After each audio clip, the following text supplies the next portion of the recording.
እንደው በረከት እንዲያርብኝ እጅህ ልሳ ማለት ድንኳን በማጣት ወደ ሌላ ቤተ እምነት የተቀየሩ አሉ። ከዛ በኋላ እንደው ፍሬው ነው ደስታ እንጂ መከራው ይበልጣል ብዬ አምናለሁ። ብል ይበሏል እንጂ በከተማ ያሉ ንዋያተ ቅድሳት ጨረታ አውጥቶ ነው የሚሸጡት። 5 ቤተክርስቲያን ድጋፍ ጀምረናል። በራሳችን እየሰራን ነው። 2 ቤተክርስቲያን እድሳት እያሳደስን ነው። ወጡን ሲጨምርልን ንጹህ ውሃ ነው። ቤተክርስቲያን የኛ ነች። እኔ ያንተ አገልግሎት በጣም ነው የሚያስቀናኝ የምር። አንድ ቀን ቤት ከእናቴ ጋውዬ እኔ ምን እጠቅማታለሁ? የገቢ ምንጭ ምንድን ነው እሱ? ለምሳሌ ከየት ነው የምታገኙት? ያለ ልመና ነው እያገለገልን ያለ ነው። ማንም ሳናስቸግር ነው። እንደው ገጠር ውስጥ ያለ ኦርቶዶክሳውያን ፈተናቸው ምንድን ነው እሱ? የምናገለግለውን ህብረተሰብ መስለን ነው እንደ ሐዋርያት መኖር የምንፈልገው።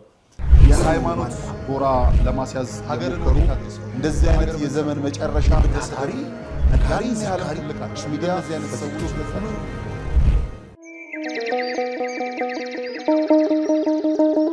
መድኃኔ ዓለም ሞትን ድል አድርጎ በኃይሉ ስለተነሳ በፋሲካው ማግስት ገዳማውያኑን በፍጹም እንዳነረሳ የተዋህዶ ልጆች የእናቶች በዓት ታልቋል ብላችሁ እጃችሁ እንዳይሳሳ ደግሞስ ብታዩት የአባቶቻችሁን ፍዳና አበሳ። መቼም ምክንያታችን ነው ለበረከት ተጀምሮ ያላለቀው የኔና የናንተን ምጽዋት የሚጠብቀው ገዳማችን ሙታንሳ። ስለዚህ ለበረከት ሥራ የምትጣደፉ ሁላችሁ የሙታንሳ ማር ቅዱስ ሚካኤል አንድነት ገዳም አባቶችን አደራ እንዳትረሱ።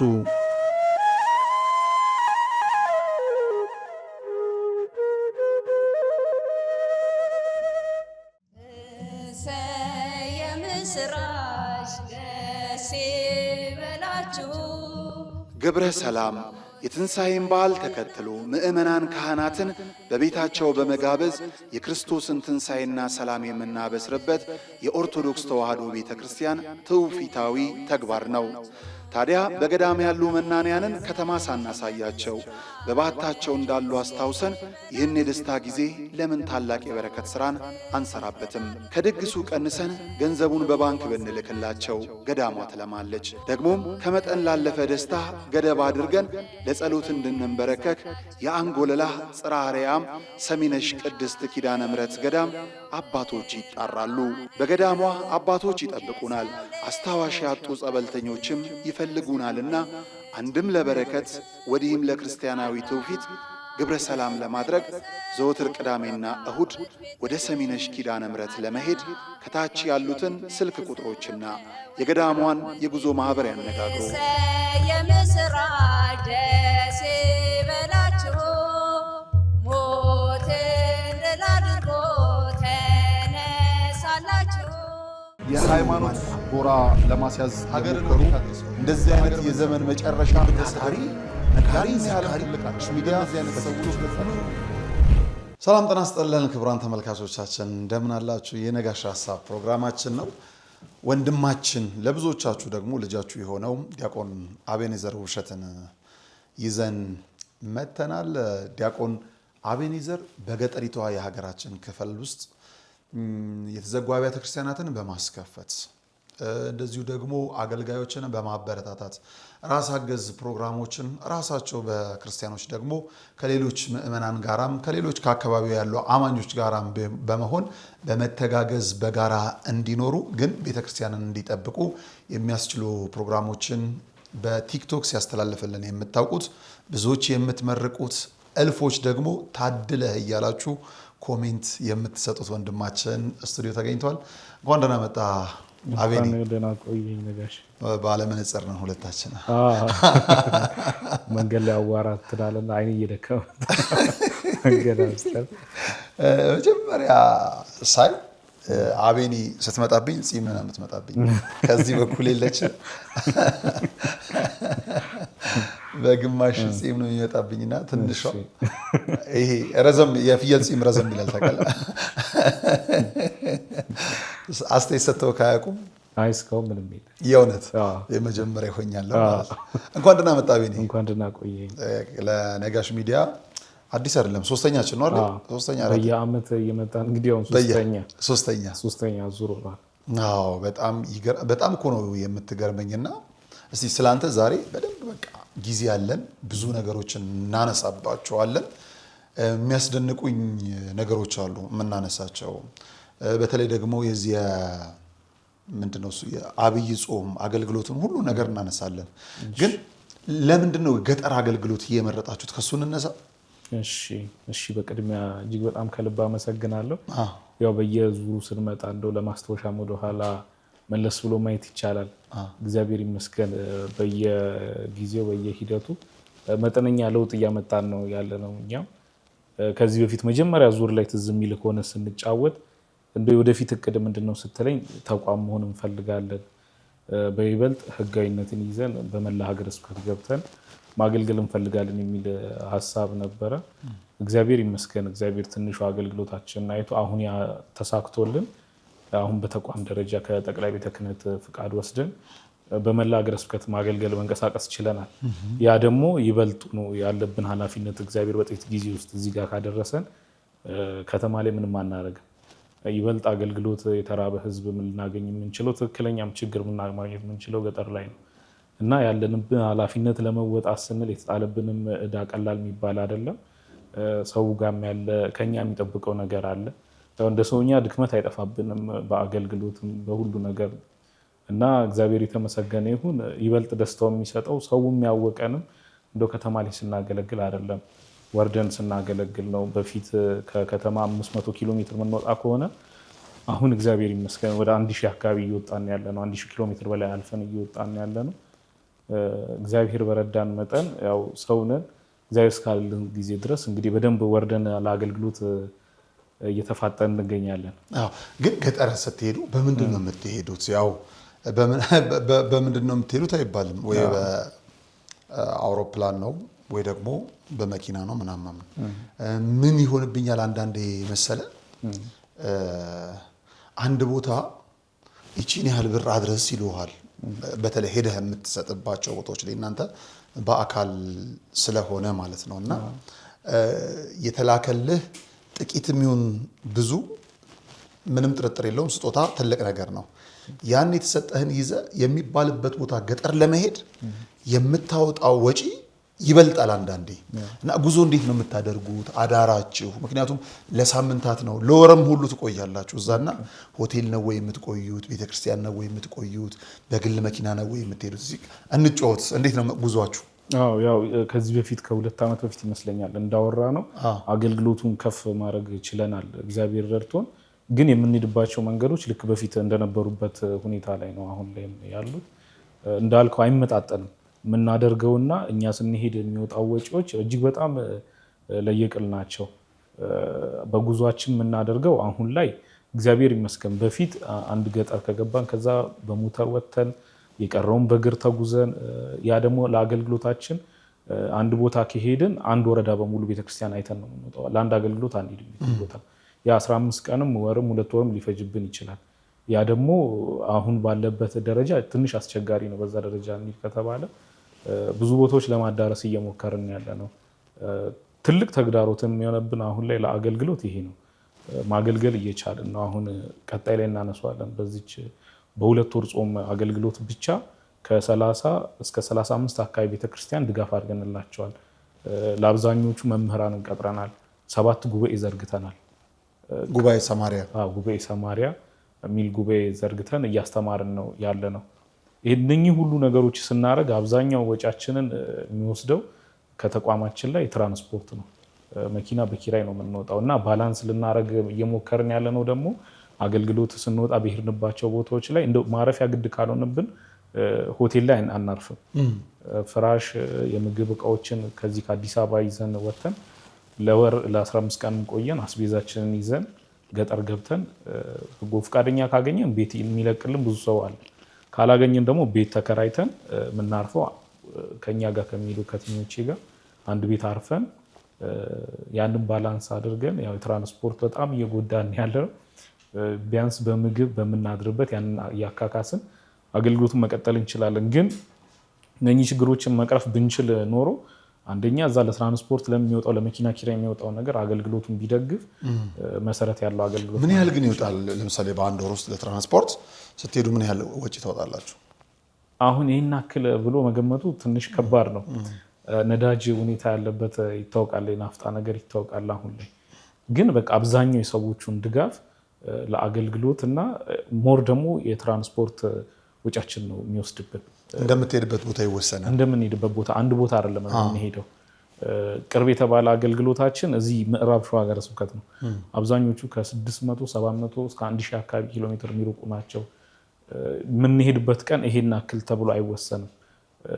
ከሄድን ለአንድ አገልግሎት ብቻ አይደለም የምንሄደው፣ 2 3 4 አገልግሎት ስለምንሄድ ወጫችን እጅግ በጣም ትልቅ፣ እንዲህ ብሎ ለመጥቀስ ትንሽ ስለሚከብድ ነው። ከፍ ዝቅ ስለሚል አብዛኛው ከፍ በቃ ያው መኪና ኪራይ ይታወቃል። አሁን ላይ መኪና ኪራይ በጣም ከባድ ነው። በእርግጠኝነት ግን የአንድ አመት የመኪና ኪራይ አንድ መኪና ይገዛል። የሚቀጥሉትን 20 ምናምን አመታት ልትጠቀምበት የምትችለው እሱም ደግሞ እዚህም ከተማም ተጠቅመህበት ለሊትም ምንም። የኪራይ መኪና ደግሞ በሰዓት ነው፣ በሰዓት እንትን ይላል ይገታል ማለት ነው። ምግብ ምናምንስ እንዴት ነው? አንዳንዴ ያለው እርጎውንም ስትበላ ስትጠጣ፣ አንዳንዴ ደግሞ ቂጣውንም ስትኮረሽም አያለውና ምግብስ እንዴት ነው የምታደርጉት? አንድ ወር ሲቆይ ከባድ ስለሆነ 2 ቀን 3 ቀን ቢሆን ደጅ ሰላሙም አይደርቅም፣ ግድ የለም ከቤተክርስቲያንም ከምንም ይመጣልና የእናንተ ደግሞ ረጅም ቀን ነው። ትክክል። አሁን እዚህ ጋር ማውራቱም ከንቱ ዳሴ እንዳይሆንብን አገልግሎት ላይ እውነት ለመናገር አሁን ከኔ ጋር የሚሄዱ ልጆች ጋር አብረን ስንሄድ ለአገልግሎት በአንድ አገልግሎት አንድ ሰው 2 ሰው መታመሙ የማይቀር ነው። ይሄ ታይፎይድ፣ አሜባ፣ ወባ በተለይ ምግብ በሰዓት ማግኘት አንችልም። ቅድም እንዳልኩ ወጪዎችን ለመቀነስ ራሳችንን የምናበስለው ከሚሄዱ ሰዎች እኔ ማብሰል አልችልም። ከኔ ጋር ካሉ ሰዎች አንዱ ያበስላል። ድስት ይዛችሁ ነው የምትሄዱት?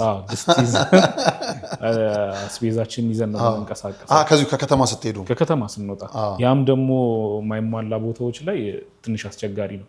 ያቀረቡልንን ተጨንቀው የሚያቀርቡልን ነገር በሙሉ ስለምንጠቀም ማደሪያም ያለን ኮንዲሽንም የተስተካከለ ስላልሆነ በየጊዜው አሁን ከኔ ጋር ያሉ ቲሞች ቢታመሙ በአንድ ዙር ሌላው ይሄዳል፣ ይቀያየራል። እኔ ግን ቋሚ መሄድ አለብኝ በየአገልግሎቱ እና በየአገልግሎቱ በቃ መታመም እንትን ነው ኮመን ነው። አዎ በተለይ ወባ በጣም እንትን ነው የሚያስቸግረን። ያው ከምንገባበትም ሁኔታ አንጻር የተመቻቸ ነገር ስለማይኖረን እነኚህ ነገሮችን እያለፍን ነው አገልግሎት የምንመራው። በጣም ይገርም። እኔ ለመድኩት አሁን ጂኒም በቃ አገልግሎት ሄጄ ስመጣ በጣም እታመማለሁ። አንድ ቦታ በጣም ያዘንኩትን ነገር ምን ገጠመኝ መሰለህ? ሄድን ለአገልግሎት እና የቤተ ክርስቲያን ሰው ከከተማ መጥተዋል ተብሎ በጣም ተጨነቁ። በቃ ጭንቅ ደግሞ የገጠር ሰው ስትሄድበት በቃ ያለው አክብሮት ምናልባት እሱ ሊያደርገው የማይችለውን ነገር ነው ለአንተ የሚያቀርብልህ። ይገርመኛል ይህ ዋህነታቸው ጥግ። ግን እግዚአብሔርም ደግሞ የባረካቸው ለዚህ ነው። በእውነት እኛ ተምረናል መጽሐፍ ቅዱስም አውቀናል ብለን የምናስብ ሰዎች የርኩስ ሐሳብን ስንሄድ እነሱ ግን ሳያውቁት የቅድስና መንገድ ነው የሚሄዱት። እና ምን ገጠመን መሰለህ አቤ? መጥተዋል ተብሎ በጣም ተጨነቀ። ባለቤቴም ነበረች፣ አብሬ ነው ይዤ የሚሄደው። ከአገልግሎት የጀርባ በነገራችን ላይ አለች ትልቁን ድርሻ የምትወጣው እሷ ናት። እና ዶሮ ሰሩልን፣ ዶሮ ወጥ። ደነገጥ። ይህን ያህል አይገባም አይሆንም። ከበላም በኋላ የነገሩን እነግርሃለሁ በጣም የሚያሳዝነውን። ስለዚህ ዶሮ ወጥ ነው እንትን ተባለ። ምግቡ ቀረበ፣ አይብ አደረጉልን ምናምን ጨመሩልን። ወጡን ሲጨምርልን ንጹህ ውሃ ነው። ንጹህ ውሃ ማለት ውሃ ማለት ንጹህ ውሃ ያደረጉበት። ሲያወጡልንም በእጃቸው ነበረ እንትን የሚያደርግ ግድ ስለሌለው ገጠር ላይ ያወጡልናል ምናምን። ድካማቸው አሳዘነኝና መብላት አለብኝ የግዴታ። ደክመዋለኛ ያሳዝነዋል ድካማቸው። ከዛ ያቺን እንደምንም በላንና ገና ወጡ ገና ነው ብዬ ነው የማስበው። ከላይ ከስሩ ተነስቶ ይመጣል ብዬ እና ነገርየው አለቀ። ያ እንትን የተባለው ዶሮ ወጥ የተባለው ስጋው ተቆራርጧል። ከዛ መጨረሻ ላይ ስጋው ብቻ እየወጣለ ዶሮ እንዳጥንት ብላ ተባለ። ከዛ ደነገጥኩና ይቅርታ እዚህ አካባቢ ዶሮ ወጥ አሰራር እንዴት ነው አልኳቸው። እንዲህ ነው የሚሰራው። አሁን ነው በጣም ሾክ ያደረኩት ከነገሩኝ በኋላ። ሙያ አንሷቸው ሳይሆን እመንም አትመንም ሽንኩርት መግዣ አተው ነው። ሌሎች ግባቶችን መግዣ አተው ነው። ልብ ነበራቸው እንግዶች ማስተናገድ፣ እኛን ማስተናገድ ፍላጎት ነው። ዶሮ አላቸው፣ ግብርናው የራሳቸው ስለሆነ አየህ ያላቸውን ነው የሚሰጡት። ምንም ችግር የለባቸውም አርደዋል። ሽንኩርት ገዝተው ሌሎች ግባቶችን መግዛት የማይችሉ አርሶ አደር እነዛ የገጠር ሰዎች ዶሮአቸውን አርደው እኛን አስተናግደዋል። ልብ ነበራቸው። አሁንም ብዙ ቦታ ስንሄድ ለራሳቸው መኖር ሳይችሉ እንግዳ የሚቀበሉ አሉ። በዛ ውስጥ ሂደት ግን ደግሞ ያው የከተማ ሰው ስለሆነ የንክኪ የምን ያማሃልና በዚህ በእንግዳ አቀባበል ላይ የማትረሳው ገጠመኝ ካለ ለማለት ነው በዛው አጋጣሚ። አዎ ልክ አሁን አንተ እንዳልከው ትግራይ ላይ በነበረን አገልግሎት እንዲሁ አንድ እናት አንድ ዶሮ ነበራቸው። እንሳቸው እሱን አርደውልን ያውቃሉ። እና ዘወትር የሚገርመኝም ይሄ ነው። እኛ ክርስቲያን ኦርቶዶክስ በመሆናችን እውነት ለመናገር ከተማ ላይ ስንኖር ምን ከፍለው ዋጋም ያለ ከተማ ሆነ ዋጋ አንከፍልም። በቅርብ ቤተክርስቲያን ኖሮ አንከታተልም። አማራጮች እያሉ ብዙ ነገር ከኛ ይጎላል ብዬ አስባለሁ። እዛ ከሌላቸው ላይ ስለሚያረጉ ነው። አንድም እኛም በቃ በዛው ገጠር ገብተን የቀረ ነው። አሁን እኛ በአገልግሎት ወደ 4 ዓመት አልፎናል። ለዛም ነው ምንም አይነት ነገር ሲያመጡልን አንመልስም። እንደው የከበድንም ቢሆን ተጨንቀው ነው ያመጡታል። ልክ አንተ እንዳልከው ከሌለው ላይ ነው የሚያቀርቡልን። ያ ደግሞ የሚያረጉት ቤተክርስቲያን እንዲኖራቸው ሁለት እንግዳም መቀበል ባህላቸው ስለሆነ ነው። ሐዋርያትም በቃ ውጤታማ አገልግሎት መስጠት የቻሉት እንደዚሁ ነው። ልክ የማህበረሰቡን መስለው ነው ያገለገሉት። በባለ 50 ጰራቅሊጦስ መንፈስ ቅዱስ ከወረደላቸው በኋላ ከዛ በኋላ ቋንቋም ጸጋ ተገልጾላቸው በየህንድ ግብጽ በየሀገረ ስብከቱ በተመደቡበት ሄደው አስተምረው እስከዛሬ እነሱ የሰበኩትን ወንጌል ነው እኛም ወጥተን የምናስተምረው። እነሱን መስለው ስለኖሩ ነው ህብረተሰቡ የተሳካላቸውን ብዬ ማስበው። ያው መጨረሻ ላይ አብዛኞቹ አማማታቸው ዋጋ እንደከፈሉት ሁሉ ያው በእርግጥም ዋጋ ይኖረዋልን ብዬ አስባለሁ። ፈተናዎች አሉ። ከእንግዳ መቀበሉ ጥሩ ሆኖ ሁሉ ነገር እንዳለ ሆኖ በዚህ አገልግሎት ውስጥ ፈተናውም የዛኑ ያክል ነው። ግን ማህበረሰቡን መምሰል በተለይ ለወንጌል ስርጭት እጅግ በጣም መሰረታዊ ነገር ነው ብዬ አምናለሁ። የአብይ ጾም አገልግሎታችንም በዚህ እንመጣበታለን። በጣም በዛው እኔ አብይ ገጠር የገባንበትን ምክንያት ሰው እንዲያውቅ ስለመፈልግ ነው። በደንብ ተረድቶ ወደ አገልግሎቱ እንሄዳለን። ይሄ ምእመን ማንኛውም አርሶ አደር ገጠር ላይ ያለ አንተን ለመቀበል የዓመት ስንቁን በአንድ ቀን ሊያወጣ ይችላል። ግን ሁሌ ቤተክርስቲያን ለምትገለገልበት ነዋያተ ቅድሳት ደግሞ ማዋጣት ቤተክርስቲያንን ማስቀጠል ኢኮኖሚው አልፈቀደለትም። በቃ አልፈቀደለትም። ሽንኩርት እንግዲህ መግዛት ያልቻለ ያ ምእመን ያለችውን ጥሎ ነው እኛን ጋብዞ የመለሰው።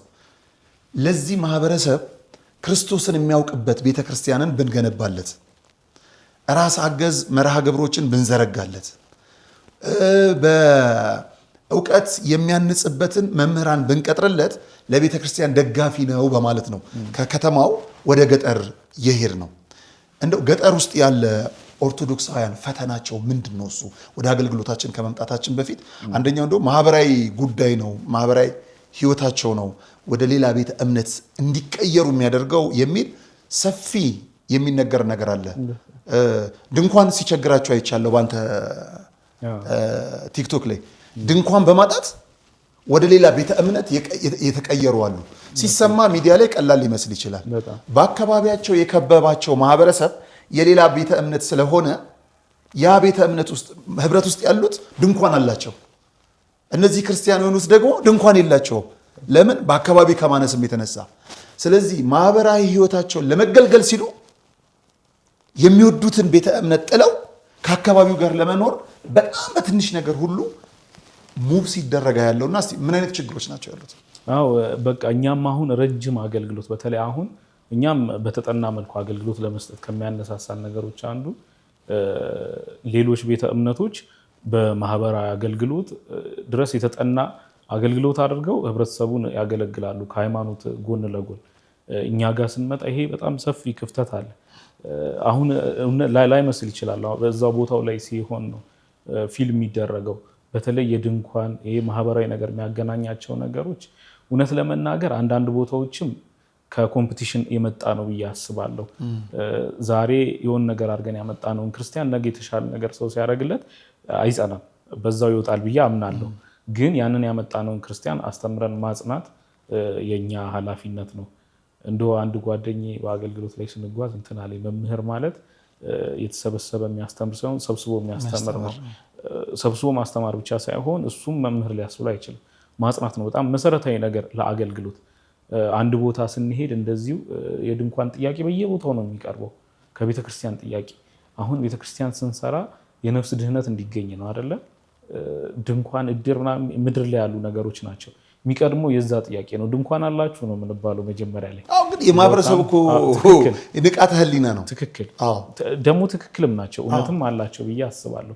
ቤተክርስቲያን ባሉበትም ቦታ የሌላ ቤተ እምነት አማኞች ድንኳን የተሻለ ካላቸው እኛ ጋር ደግሞ ወረድ ያለ ካላቸው ያንን ጥለው ተከትለው ወደዛ መሄድ አለ። በአንድ አጋጣሚ በዚህ አገልግሎት አብይ ጾም ላይ አንድ ድንኳን እንዲገዛ አድርገናል። ነገር ግን ከሰዎቹ ጋር ተማምነን ነው ድንኳኑን የገዛንላቸው። እንደ ተቋምኛ ውጤት እንፈልጋለን አይደለ? ድንኳን ስንገዛ ውጤታችን መጨረሻው ደግሞ ሰው ነው። ሰው የሚመጣበትን መንገድ እንዲያስተካክሉ አድርገን አላመንበትም። እውነት ለመናገር እዛ ላይ የወጣ ለምሳሌ ለአንድ ድንኳን ከ300,000 ብር በላይ ያወጣታል ለአንድ ድንኳን እንጂ ማለት። ይህንን ለስብከተ ወንጌል አገልግሎት ለወንጌል ስርጭት ብንጠቀምበት በርካታ ሰው ወደ ቤተክርስቲያን ማምጣት እንችላለን። እኔ ደግሞ አምንበታለሁ። ለምን መሰለህ? ወንጌልም ሰብከኸው ሰውን ነው የምታመጣው። ድንኳኑንም ገዝተኸው ሰውን ነው የምታመጣው። ቢሆን በወንጌል ቢመጣ ጥሩ ነበረ። መሰረቱን እንዲይዝ ግን ተወስደውብናል። እዚህ ላይ ለሚዲያ የማይሆኑ የማንገልጻቸው ብዙ እየተሰሩብን ያሉ ነገሮች እኮ አሉ በደንብ። አሁን እኔ እንደውም እዚህ አንተ ጋር ከመምጣቴ በፊት የስታቲክስ ዳታም ለማየት ትንሽ ሞክሬ ነበረ። አገልግሎታችን በተለይ ኦርቶዶክስ ከ50 ዓመት በፊት ከ60 ዓመት በፊት የነበራት የምእመን ድርሻ ሀገሪቷ ውስጥ ኢትዮጵያ ውስጥ ከ60 እስከ 70% ነው። አሁን ግን ከ50 ዓመት በኋላ ወደ 40% አካባቢ አሽቆልቁለናል። ይሄ ማለት እጅግ በጣም የለንም ማለት ነው። የግዴታ ይሄ ሽፋን ደግሞ አብዛኛው ላይ ይሄ ቁጥር የወደቀው በደቡብ ኢትዮጵያ ክፍል ላይ ነው እና መስራት ግዴታ ያስፈልጋል። ሌሎች ለምሳሌ አብነት ትምህርት ቤትን ብናስብ ከ60 ከ70 ዓመት በፊት የሀገሪቷ ዋና የትምህርት ምንጭ አብነት ትምህርት ቤት ነው አይደል? አሁን ግን ህልውና ላይ ነው ያለው። የትምህርት ምንጭ ለመሆን ቀርቶ ማለት በመቆም ባለመቆም ላይ ነው ያለው። ይህም በጣም አሳሳቢ ነው። የመጀመሪያው ስቃያችን እኛ ገጠር ገብቶ መምህራን ማግኘት ነው፣ አስተማሪዎችን ማግኘት ነው። ገንዘብ ሊኖር ይችላል፣ እናገለግል እንችላለን። ግን ወረድ ብሎ የሚያገለግላቸው በቋሚነት አብነት ትምህርት ቤት ስርጭት ላይ እጅግ በጣም ያለን እንቅስቃሴ በጣም አነስተኛ ነው። የአገልጋዮች ስርጭት ካየን አብዛኛው ሊቃውንት ከገጠር ነበር የሚወጡት። ድሮ ላይ የተመጣጠነ ነበር፣ በገጠርም በከተማም ያለ የአገልጋዮች ስርጭት ማለት። አሁን ግን በከተማ ብቻ ተወስኖ የቀረ የአገልግሎት ስርጭት ነው። ሌላው ደግሞ በጣም አሳሳቢው እኛም በደንብ እየሰራንበት እየሞከርነው ያለ ነው የገቢ ምንጭ ነው። በፊት ላይ ገጠር ቤተ ክርስቲያናት ድሮ ሲታወቅ በእኔ እድሜ እንኳን ክፍለ ሀገር እንደማደጌ አንድ አገልጋይ ገጠር ላይ ሲመደብ መሬት ይሰጠዋል። ያንን ያርሳል፣ ለቤተክርስቲያን የሚያስገባውን አስገብቶ ከዛ ያንን እያረሰ ከዛ ነው የገቢ ምንጭ። ከዓመታት በፊት መሬትና ምርት ማምረት ተኮር ነበር ቤተክርስቲያናችን አብዛኛው የገጠሪቷ ክፍል ላይ። አሁን ቀጥታ 80% በሚባል ደረጃ ያሉት አብያተ ክርስቲያናት ሙዳየ ምጽዋትና ስጦታ ላይ የተመረኮዘ ነው። ይሄ ደግሞ አገልግሎታችን እናገለግላለን እኮ ማገልገል እናገለግላለን። አገልግሎታችን እዚህ ላይ ከተመረኮዘ ሰው በሚሰጠው ስጦታ መቀጠል ይቻላል። ነገር ግን ቤተክርስቲያን ተልእኳን እንዳደርስ ያደርጋታል። ልክ አሁን እንዳየነው ዳታ ማለት 60 እስከ 70% የሚሆነው ህዝብ በዚህ ዓመታት ውስጥ ወደ 40% ካሽቆለቆለ ቀሪው 30 እና 40-50 ዓመት ላይ ምን ያክል መውረድ እንደሚኖር ያሳሳቢ ነው እና የተወሰደው እኮ በወንጌል ብቻ አይደለም። ትክክል ማህበረሰብ ተኮር አገልግሎት ስለማንሰጥ ማህበረሰብ ተኮር አገልግሎት ስለሌለ ነው። ከሚወሰዱብን አንዱ ነገር በአንድ እጅ ወንጌል ይባላል፣ በሌላ በኩል ደግሞ ሰውን ሊያማልል የሚችል ሊያኖር የሚችል ማህበረሰብ ተኮር ፕሮግራም የኛን የሚነጥቁን ይዘው መጥተዋል። በእያንዳንዱ ላይ ሊያማልል አንደኛው ቅድም ያነሳናቸው ማህበረሰብ ተኮር ፕሮግራሞች ናቸው። አሁን እኛ የገጠር ፕሮግራም መርሃ ግብር ብላችሁ ስትሄዱ ጣን፣ ጧፍ፣ ዘቢብ ማደል ብቻ አገልግሎትን የሚያስቀጥል የሚመስለው ምእመን አለ። ከዛም በላይ መታሰብ መቻል እንዳለበት እንዲያስቡ ስላሰብኩ ነው። በጣም ይቅርታ ያቋረጥኩ። አዎ መሰረታዊ ነገር ነው ነጋሽ። አሁን አንተ ያነሳኸው በአንድ እጅ ወንጌል ይዘህ በአንድ እጅ ህብረተሰብህን ምእመንህን ብትመግብ ጽድቅ ነው የፈጸምከው። ጌታችን መድኃኒታችን ኢየሱስ ክርስቶስ በመዋዕለ ስብከቱ ሲያስተምር ነፍስን በቃሉ እንዲሁ ደግሞ ስጋን በበረከቱ ያጠግብ ነበር። በደረቅ አልተከተሉትም፣ ሁሉም ብዙ ነገር ብለው ተከትለውታል። ነገር ግን እሱም ሲያስተምር ኢየሱስ ክርስቶስም ሲያስተምር እኮ ስለ ጸሎት ሲያስተምር አባታችን ሆይ ብሎ ያስተማረው አይደለ? የዕለት እንጀራ ጥያቄ ነው ያነሳው አይደለ? የዕለት የዓመት እኮ ማለት እንችላለን አይደል? የዕለት እንጀራ ግን ምንድነው? ትኩስ ነው፣ ጥሩ ነው። ለዛ ስለሆነ የመጀመሪያው ጥያቄ አሁን ካነሳነውም ዳታ መጨረሻ ላይ ስንመጣ የሚመጣው ማህበረሰብ ተኮር አገልግሎቶቻችን ነበሩ። ለምሳሌ ቅድምም እኮ አንስተነዋል አይደለ? መሬትና ምርታማነት ላይ ቤተክርስቲያን ትሰራ ነበረ። እንዲሁ የህግ ምንጭ ነበረች፣ የትምህርት ነበረች፣ የጤና የባህል ሕክምናዎች ነበሩ። እነኛ አሁን ማህበረሰብ አገልግሎት ነበረ። አሁን ላይ እኔ በምን አይነት መንገድ ወርደን እዚህ እንደደረስን አናውቅም። ሌሎች በይበልጥ ከኛ ተሞክሮ የወሰዱ ነው የሚመስለኝ። ከኛ ተሞክሮ ወስደው በይበልጥ በመስራታቸው በጥቂት ዓመታት ውስጥ ያሉበት እድገት ላይ ነው ያሉት። እኛ አሁን አብዛኛው ቤተክርስቲያን ላይ ራሱ እኔ በአገልግሎት በሄድኩባቸውም ክርስቲያኖችን የምናፈራው አብዛኛውን በልደት ነው። ግዴታዬ ነው። አሁን እግዚአብሔር ብሎ ትዳር እንደሆነ ልጅ ቢኖረኝ ልጅን ክርስቲያን አድርጎ ማስጠመቅ ግዴታ ነው። በልደት ደግሞ ከሆነ ማስፋፋት አንችልም። ያላትን ቤተክርስቲያን አሁን ምዕመን እየጠበቀች ነው። ስርጭት ላይ ወንጌል ስርጭት ላይ ተገብቶ አስተምሮ ማምጣት ላይ ትንሽ ይቀረናል። አብዛኛው ሰው ትኩረት ደግሞ አድርጎ የሚሰራው ህፃናት ላይ ወጣት ላይ ነው። ለዛም ነው በየአገልግሎቶቻችን መሀል ላይ በዚህ ዓመት ለምሳሌ በፈለገ አቡ ጠቅላላ መንፈሳዊ ማህበር በኩል ተማሪዎችን ድጋፍ እናደርግላቸዋለን። በየዓመት የምናስተምራቸው የትምህርት ወጪያቸው የምናስተምራለን። በየአገልግሎቱ ስንወጣ አሁን ላይ አቅም ትልቅ ስለሌለን ቢሮ አለን። ቢሮአችን በጎ ፈቃደኞች መጥተው ልብስ፣ የተለያዩ ነገሮችን ይሰጡናል። ጉባኤ ሰማሪያ ሲደረግ ለጉባኤ ሰማሪያ ለተሳተፈ ምእመን ከመጽሐፍ ቅዱስ አንስቶ እስከ አልባሳት ድጋፍ እናደርግላቸዋለን። እግዚአብሔር ቢረዳን ቢያግዘን ግን ህብረተሰቡን ገብተን ማህበራዊ አገልግሎት መስጠት የመጀመሪያ እቅዳችን ነው። ትምህርት ቤት፣ ጤና ጣቢያ ብንችል፣ ንጹህ የውሃ መጠጥ አቅርቦት ማድረግ ብንችል፣ ቤተክርስቲያን ለነፍሴ ብቻ አይደለም ብሎ የሚያስበው ሰው ለስጋዬም በረከት ነች ብሎ ስለሚያስብ ትንሽ ነገር ባረግነው ልክ እንደው በምንም ነገር የመጣ ሰው እንደው አይምሮ የሚሰራው በድግግሞች ስለሆነ ቤተክርስቲያን ህይወቱ ሆና ትቀጥላለች። እኛም የምንሰብከው ወንጌል ነው፣ ሌላ አዲስ ነገር አይደለም አይደለም። ግን ማህበረሰብ ተኮር አገልግሎት ለማድረግም አሁን ለምሳሌ 2 ወር በነበረን አገልግሎት ላይ በርካታ ጉዞዎችን አድርገናል። 35 አካባቢ ቤተክርስቲያን መጓዝ ማለት በጣም ቀላል ነገር አይደለም። የቤተክርስቲያን ችግር እንደው በሰፊው እንድናይ አድርጎናል። እንደው መዘርዘር ይቻላል። እንዴ ምን ገጠማችሁ እስቲ? ምን ይመስል ነበር አገልግሎቱ? አሁን ራንደም እንደዚህ ዲፕ ገብቶ እንዲህ ነው ማለቱ አገልግሎቱ በጣም ሰፊ ስለሆነ ትንሽ ከበድ ይላል። ግን እንደ ማስታወሻም የተወሰነ የጻፍኩት ነበረ በጉዟችን በገጠመኞች 35 ቤተክርስቲያን ማለት በጣም ቀላል አይደለም። ዴይሊ ነበር ጉዟችን። አብዛኛው ቦታ ላይ ያየነው ለምሳሌ ሊቃውንት መጥፋት ነው። ለተሻለ ኑሮ ተብሎ ከተማ ላይ ፍልሰት አለ በከፍተኛ ሁኔታ። ያኛው ደግሞ ህብረተሰቡን ማንም የሚይዝልን የለም። ገንዘብም ቢኖር ከከተማ እኩል ማድረግ አንችልም። ብንከፍል ነገ ደግሞ ለሚመጣው ለምእመኑ ያን ቤተክርስቲያን ማቋቋም ካልቻልን በዛ ደረጃ ካልሆነ የሚመደብልን ካህን የለም። የካህናት ችግር ነው ብዬ እኔ አላስብም። ኑሯቸውን ማሸነፍ መሰረታዊ ነገር ነው። ከተጠሩበት የወንጌል ዓላማ ጎን ለጎን ቤተሰብ አላቸው፣ ትዳር አላቸው፣ ልጆች አላቸው። ያ በጣም ከባድ ነገር ነው። 2 እንደ በፊት አይደለም። አሁን ቴክኖሎጂ ሁሉም ጋር ነው ያለው። ኢንተርኔት ሁሉም አክሰስ እንደው ባህላችንም እየዘመነ ነው የመጣው። ንቃተ ህሊና የሰው ከፍ እያለ ነው የመጣው። ቴክኖሎጂ እየቀየረው ነው ያለው። በምንሄድባቸው አካባቢዎች የሰው ኢንተረስት ከፍተኛ ነው፣ ትንሽዬ አይደለም።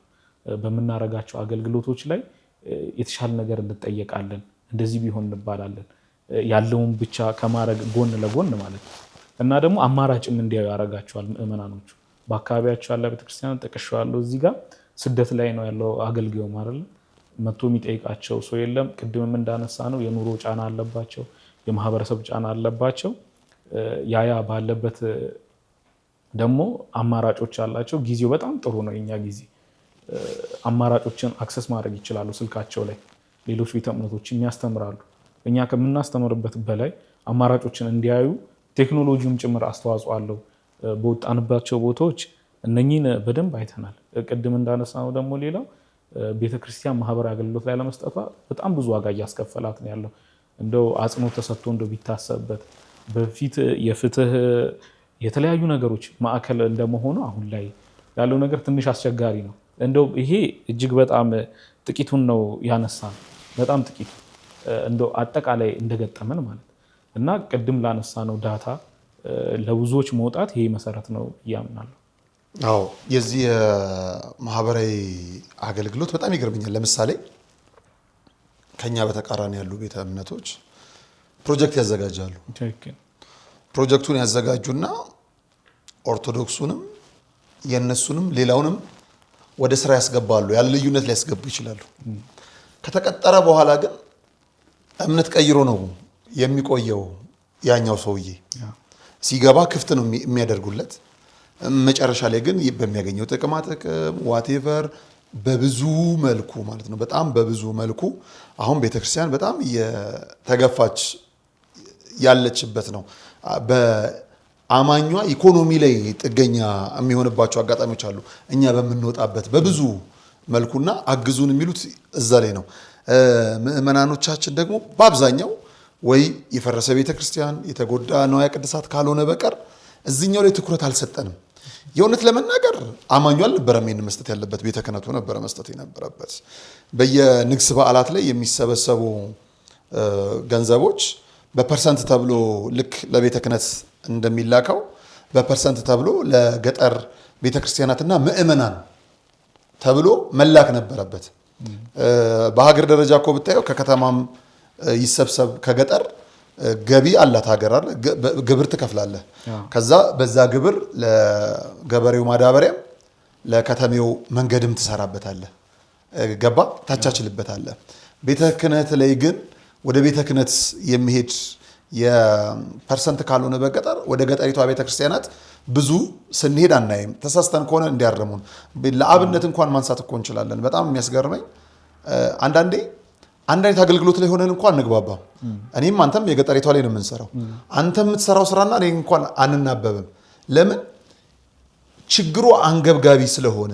አንተ ማህበረሰብ ተኮር ላይ ነው ብለሃል፣ እኔ ደግሞ ንዋያተ ቅድሳት ማሟላት ምናምን። እሱን እንኳን ስናመጣ ብል ይበለዋል እንጂ በከተማ ያሉ ንዋያተ ቅድሳት ጨረታ አውጥተው ነው የሚሸጡት። ጨረታ አውጥተው ሸጠው ተመልሶ ገንዘብ ውዛ ነው የሚጠቀመው። በገጠር ያለው አብያተ ክርስቲያናት ግን ያለ አገልግሎት ሲቀሩ ታያለ። ለምሳሌ ግቢው ቴራሶ መሆኑ ክፉ አይደለም። የእግዚአብሔር ቤት ማማር መቻል አለበት። ምንድነው እሱ መጠለያ መኖሩም ክፉ አይደለም፣ ችግር የለውም። የምታስገባቸው ውድ ወንበሮች ግን ስህተት ናቸው።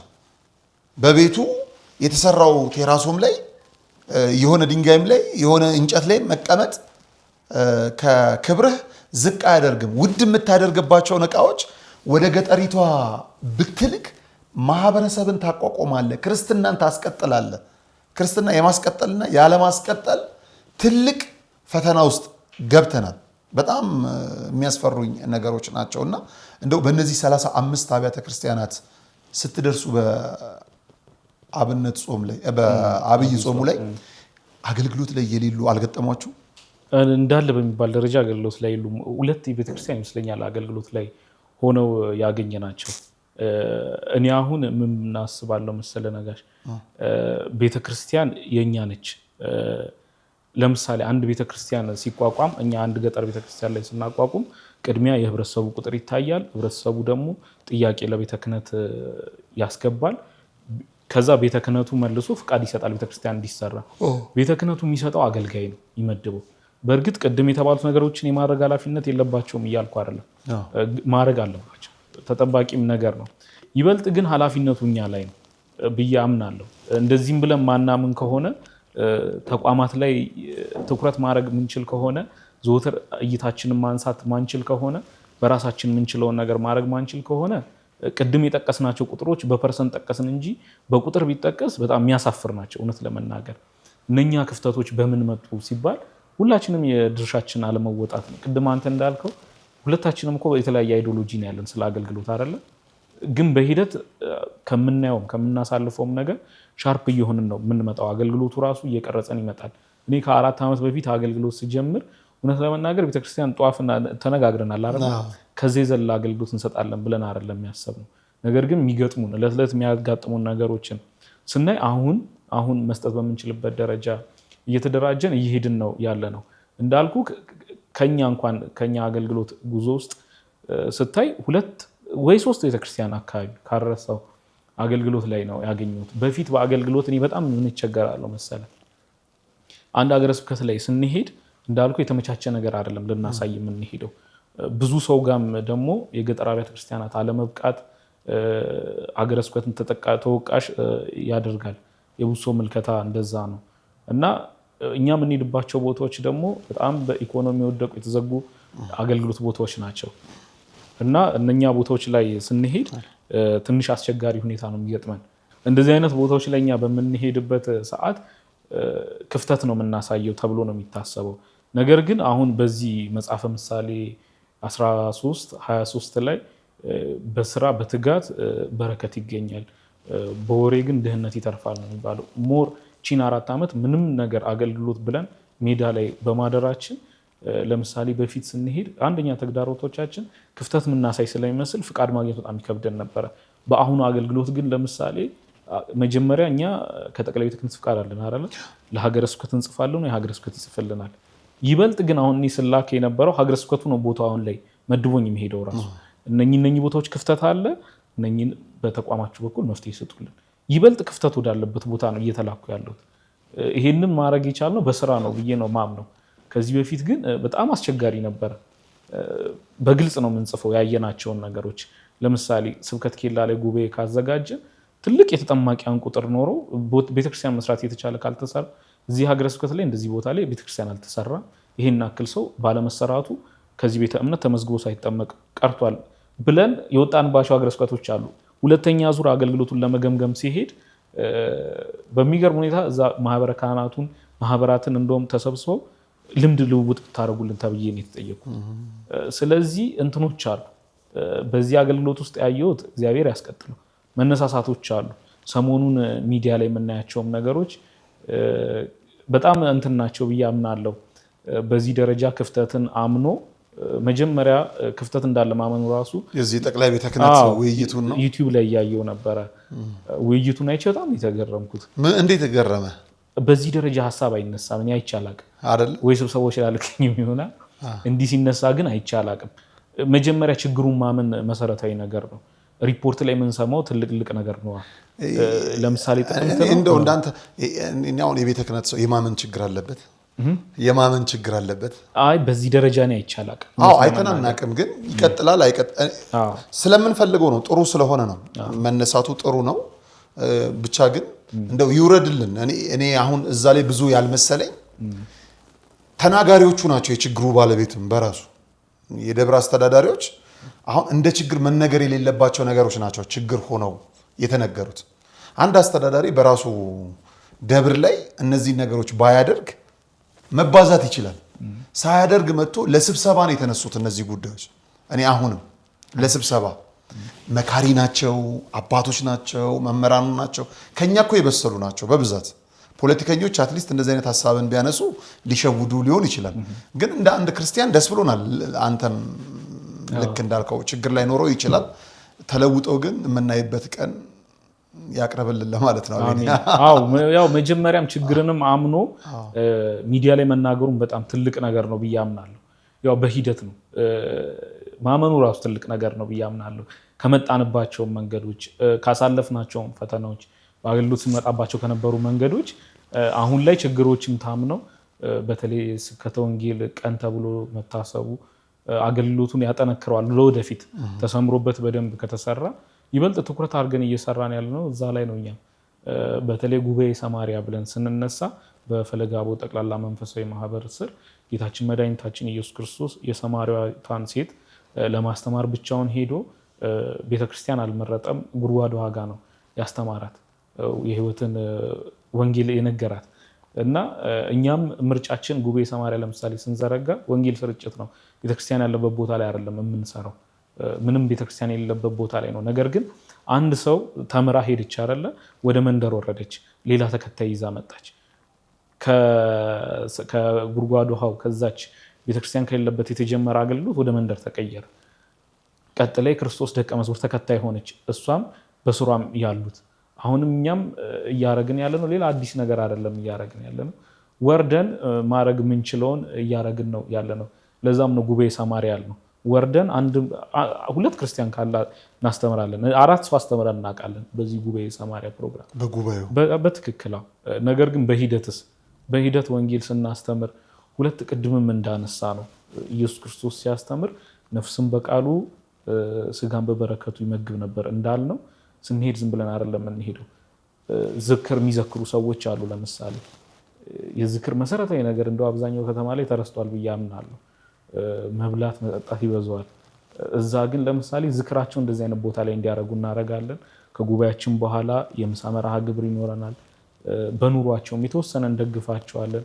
ለልጆቻቸው የትምህርት ወጪ እንችላለን። ያቺን ስናደርግ ተጠማቂያን እያፈራን ያለ ነው። አሁን በቁጥር እንደዚህ ማለቱ ትንሽ ከባድ ነው። እንደው ለሰይጣንም በር መክፈት በአፍ ያለ ሰይጣን ያውቃል፣ በልብ ያለ ክርስቶስ ነው የሚያውቀው። ወደ ቤተክርስቲያን ተመልሰው ሁለት አስጠመቅን ብለን ይህን አክል ቁጥርም መናገሩ ማጽናቱ ላይ እንደው ከጸኑ በኋላ ይህን ቤተክርስቲያን ላይ ይህን አክል አባወራለ ብንል በድፍረት ይስተካከላል ብዬ አምናለሁ። ሌላ ደግሞ ቅድም ባነሳውልህ ሀሳብ ለምሳሌ የከተማ አብያተ ክርስቲያናት 2-3 ቦታ ላይ ገጥሞኛል። ፕሮጀክት ቀርጸው ለገጠር አብያተ ክርስቲያናት በሚል እንቅስቃሴዎችን ያደርጋሉ። ሌላው በዚህ አገልግሎት ውስጥ በጣም ትልቅ ትርፍ ነው ብዬ የማስበው እኛ ካሰራናቸው ቤተክርስቲያኖች ከረዳናቸው ቤተክርስቲያኖች በተጨማሪ በቃ የኛን ፈለግ ተከትለው የተቋቋሙ ማህበራቶችን እያጋጠመኝ ነው። አገልግሎቶቻችሁን አይተን ነው ብለው ያለኛ ትልቅ ነገር ነው። ከተሰራው ቤተክርስቲያን በላይ ያው ሰው ልጅ ደካማ ነው። ዘውትር በዚህ ኢነርጂ እንቀጥላለን ማለት አይደለም። በየሀገረ ስብከቱ የሚቋቋሙ ነገሮች ያው በሰውነት እንደው ድካም አይጠፋም። ግን በሚታዩ ነገሮች በሚታዩ አገልግሎቶቻችን ሰዎች ከኋላ ተደራጅተው የሚከተሉን ከሆነ በአንዴ በጣም በርካታ ቦታዎች ላይ መፍትሄ መስጠት እንችላለን። ግን አሁንም በዚህ አጋጣሚ መልእክት ማስተላለፍ የምፈልገው የከተማ ቤተክርስቲያን የገጠር ቤተክርስቲያን ለማስገልገል ሲያስብ 80% የሚሆነው ቅድም እንደጠቀስ ነው በፊት በመሬትና በምርታማነት ነበር ገቢ ይሰበሰበው። አሁን ግን እንደዛ አይደለም። ከሙዳይ መጽዋት የሚመጣ ገንዘብ ነው አይደለም። ያ ከተማ ላይ ነው ያለው። ያው ከተማ ላይ ያለ ሀብት ክምችት ከገጠር ጋር ባለመመጣጠሩ ነው አሁን አገልግሎት እየጠፋ በጣም ብዙ ሰው በዚህን ያክል ፐርሰንት ከቤተክርስቲያን እየወጣ ያለው።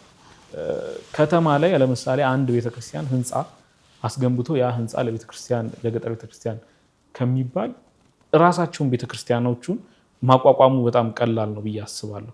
በዛ ስር ሆኖ ምክንያቱም እዚህ ጋር በጣም የደረጀ ነገር ነው ያለው አይደለ። ሁለት ቤተክርስቲያን ኮሚቴ አገልጋይ በተቀያየረ ቁጥር ሀሳቦች ይቀያየራሉ። ንብረትነቱ የቤተክርስቲያኑ ነው። የዓላማ ይታጠፋል እና ያንንም ተቋም ትልቅ ነገር አድርጎ ከመጀመር እንደው መጀመሪያ 2-3 ካለ አንዱን በመስጠት ቢጀመር ለምሳሌ ፕሮጀክት አቋቁመን ከመረዳታችን በፊት መጀመሪያውኑ 1-2 ልብሰ ተክህኖ ከዕቃ ቤት አውጥቶ በመስጠት የአገልጋይ ደግሞ በጣም ትልቅ ነገር አይደለም። ገጠር ላይ በጣም ትንሽ ውጪ ነው ያለው። እነኛን አድርጎ ቢጀመሩ ቢያንስ አሁን ላይ እንቅስቃሴዎች መነቃቃቶች ትንሽዬ እያየን ነው ብዬ አምናለሁ። በዚህ በአብይ ጾም ምንድን ነበረ አገልግሎታችሁ በገጠር? ትኩረት ያደረግነው አንደኛ ቤተክርስቲያን የሌለበት ቦታ ላይ ነው። ቅድም እንደጠቀስነው 7 ዙር ጉባኤ አድርገናል። ስለ ጾሙ እንዲያውቁ ምንም ክርስቲያን የሌለባቸው ቦታዎች ላይ ወይ ደግሞ በጣት የሚቆጠሩ። ሁለተኛ ቤተክርስቲያን ኖሯቸው አገልግሎት የማይሰጡ ቦታዎች ላይ የካህናት አበልና ንዋየ ቅድሳት ወጪ ሸፍነንላቸዋል። ሶስተኛ ምንም አይነት ቤተክርስቲያን የሌለባቸው ቦታዎች ቤተክርስቲያን መስራት ነው። 2 የፈረሱትን ማደስ ነው። በዚህ አጋጣሚ 5 ቤተክርስቲያን በዚህ ጾም ጀምረናል። አብዛኞቹን እየሰራናቸው ነው ያሉት። በተከታታይ ነው የምናስመርቃቸው እግዚአብሔር ከፈቀደልን። አሁን ክረምትም ስለሆነ እየመጣ ስለሆነ የዝናቡ ነገር ካልያዘ እና ቅድም የሚያነሳውት እንደዛ ነው። እኛ በዚህ ደረጃ ተደራጅተን በጥቂት ዓመታት ውስጥ ይሄን አክል ከደረስን ከኋላ ደግሞ የሚመጡ ትውልዶች ይሄን አገልግሎት አይተው ያስፋፋሉ ብዬ በደንብ አምናለሁ እና ይበልጥ ትምህርት ላይ ወንጌል ስርጭት ላይ በደንብ ሰርተናል። በዚህ አገልግሎት ኖረን ሞክረን አብረን ባይሳካም ከህብረተሰቡ ጋር እንደ ኑሯቸው እንደ ባህላቸው እየሆንን አብረን እየኖርን ይህን ማድረግ ችለናል። ወደፊት እግዚአብሔር ቢያሳካልን በይበልጥ በቅርበት አብረናቸው እየኖርን እንደው 1-2 ወር ጊዜ እየሰጠን አንድ ሀገረ ስብከት ላይ በጥልቀት ችግራቸውን ለመፍታት እንሞክራለን ብዬ አስባለሁ። የገቢ ምንጭ ምንድን ነው? እሱ ለምሳሌ ከየት ነው የምታገኙት? ሳይ ቲክቶክ ላይም ብዙ ጊዜ አካውንት አታስቀምጡ። ከየት ነው መጥቶ ይሄ ማህበረሰብ ወይም ደግሞ ቤተክርስቲያናችንን እያገለገላችሁ ያላችሁት? እሺ ይሄ ሰውም ይጠይቀናል። እንዲህ አካውንት አታስቀምጡም? የምንችላቸው ቦታዎች ላይ እንትን እንላለን። እንትን ነው አሁን ምን አለ መሰለህ፣ ቅድም ባነሳናቸው ነገሮች ላይ ቤተክርስቲያን መቋቋም ባለመቻላቸው የከተማን ቤተክርስቲያን ሶሻል ሚዲያ ላይ ይለምናል፣ የገጠርም ይጠይቃል። ሌላ ቤተ እምነት ምንም በሚባል ደረጃ ሲሰበሰብ ነው አይቼ አላውቅም። እንዲህ አጋጥሞ ከሆነ የለም አይደል? እና ዘወትር እየጠየቅን ያለ ነው ህብረተሰቡን። በዳታ ደረጃ ወርደን ስንሰራ ደግሞ የሚያንሰው የኛ ቁጥር ነው አይደል? ጠይቀንም ያንን ነገር ካልሰራንበት ዘወትር ደግሞ መጠየቁ በጣም ከባድ ነገር ነው እና ሁሉም ስለሚጠይቅ እኔ ይከብደኛል። እንደው ሰውም ኬትም አምጥቶ እንደማይሰጠን አምናለሁ። እና እንትን አለን፣ ቴሌግራም ግሩፕ አለ። እንደዚሁ ደግሞ የማህበራቶቻችን አባላቶች አሉ። በየጊዜው ቴሌግራም ግሩፓችሁ ምንድን ነው የሚለው? ፈለገ አቦ ጠቅላላ መንፈሳዊ ቴሌግራም ግሩፕ አለን። እዛ ላይ ዘወትር መዋጮ እናደርጋለን። አክቲቭ ዩዘር ነው ያለው። አሁን ወደ 11,000 እየደረሰ የተጠጋችሁ ነው እና አክቲቭ ዩዘር ነው ያለው። እዛ ላይ ሰው ሰፖርት በሚያደርገን ሙሉ ለሙሉ በሚባል ደረጃ ወርደን ለህብረተሰቡ አገልግሎት እንሰጣለን። ያው ያለመናችን ምክንያት ያ ነው። ሰው በዚህ አጋጣሚ በይበልጥ ያው አሁን ላይም በእኛም በተቋም ደረጃ የምናስበው እኛም ወደፊት እነኝም ነገሮች አይቀጥሉም። በእርግጠኝነት ከአመታት በኋላ እግዚአብሔር እቅዳችንን ያሳካልን። ይበልጥ ከገበሬ ጋር ነው ኑሯችን እና ከአርብቶ አደር ጋር ኑሯችን። እዛ ሴክተር ላይ ተሰማርተን እነሱ የሚሰሩትን እየሰራን ከራሳችን ከምናገኘው ላይ ብዙ አብያተ ክርስቲያናትን እናስገለግላለን ብለን እናስባለን። አሁን ላይም እየሞከርን ያለ ነው ከብት እርባታ ላይ እና እርሻ ላይ በተቋም ደረጃ ማለት ያው ጀማሪ ነን፣ ገና ጥቂት ወራቶቻችን ነው ያለ ነው እና ብዙ ማንጠይቀው ለዛ ነው። 2 አብዛኛው ቦታዎች ላይም የቤተክርስቲያን ገንዘብ አሰባሰብ ጤናማዎችም አይደሉም ብዬ አምናለሁ። ለምሳሌ እንደው ከዚህ ማንሳት ከምፈልጋቸው አንዱ መንፈሳዊ ባዛሮች ይባላሉ። ሰው በየጊዜው የሚጠይቀው ነገር እንትን ነው፣ ሁሌ እንደሰጠ ነው እና እንደው የሚያረካ ስራ ሰርተናል ወይ ብዬ እኔም አስባለሁ። ያንን መምታት ጎል እስከምንችል ድረስ የህብረተሰቡን ማስጨነቅ አንፈልግም። በዛ ደረጃ ነው እያገለገልን ያለ ነው እና ደግሞ ትንሿን ነገር እግዚአብሔር ባርኮልን ነው። ያው 11,000 ምናምን ስለሆነ ነው 11,000 ምናምን አይደለም። ገና ሊሞላ ነው። በወር 200,000 ብር ነው። በወር 200 ብር ነው። በወር 200 ብር ነው የሚያዋጡት። ሌላው ምናልባት እንግዲህ ከፊታችንም ደግሞ ሌላ ጾም አለን፣ በጣም ብዙዎቻችን የምንጓጓላት ከምንም በላይ ደግሞ በዛ የጾም ወቅት ደግሞ አገልግሎት ባይታጎል ብለን እናስባለን። የፍልሰታ ጾም ደግሞ ከፊታችን አለ፣ ሌሎችም ጾሞች አሉና እነዛን ደግሞ አገልግሎት ምን ልታገልግሉ አስባችኋል? ምእመኑስ ምን ቢያግዛችሁ ምን አይነት አገልግሎት መስጠት ትችላላችሁ? እሺ እኛ አሁን ከምእመኑ ብዙ ጊዜ ሰፖርት የምንደረገው ንዋየ ቅድሳት ቢሮ ድረስ እየመጡ አስገብተው ደረሰኝ ቆርጠን ለቤተክርስቲያን እናስገባለን።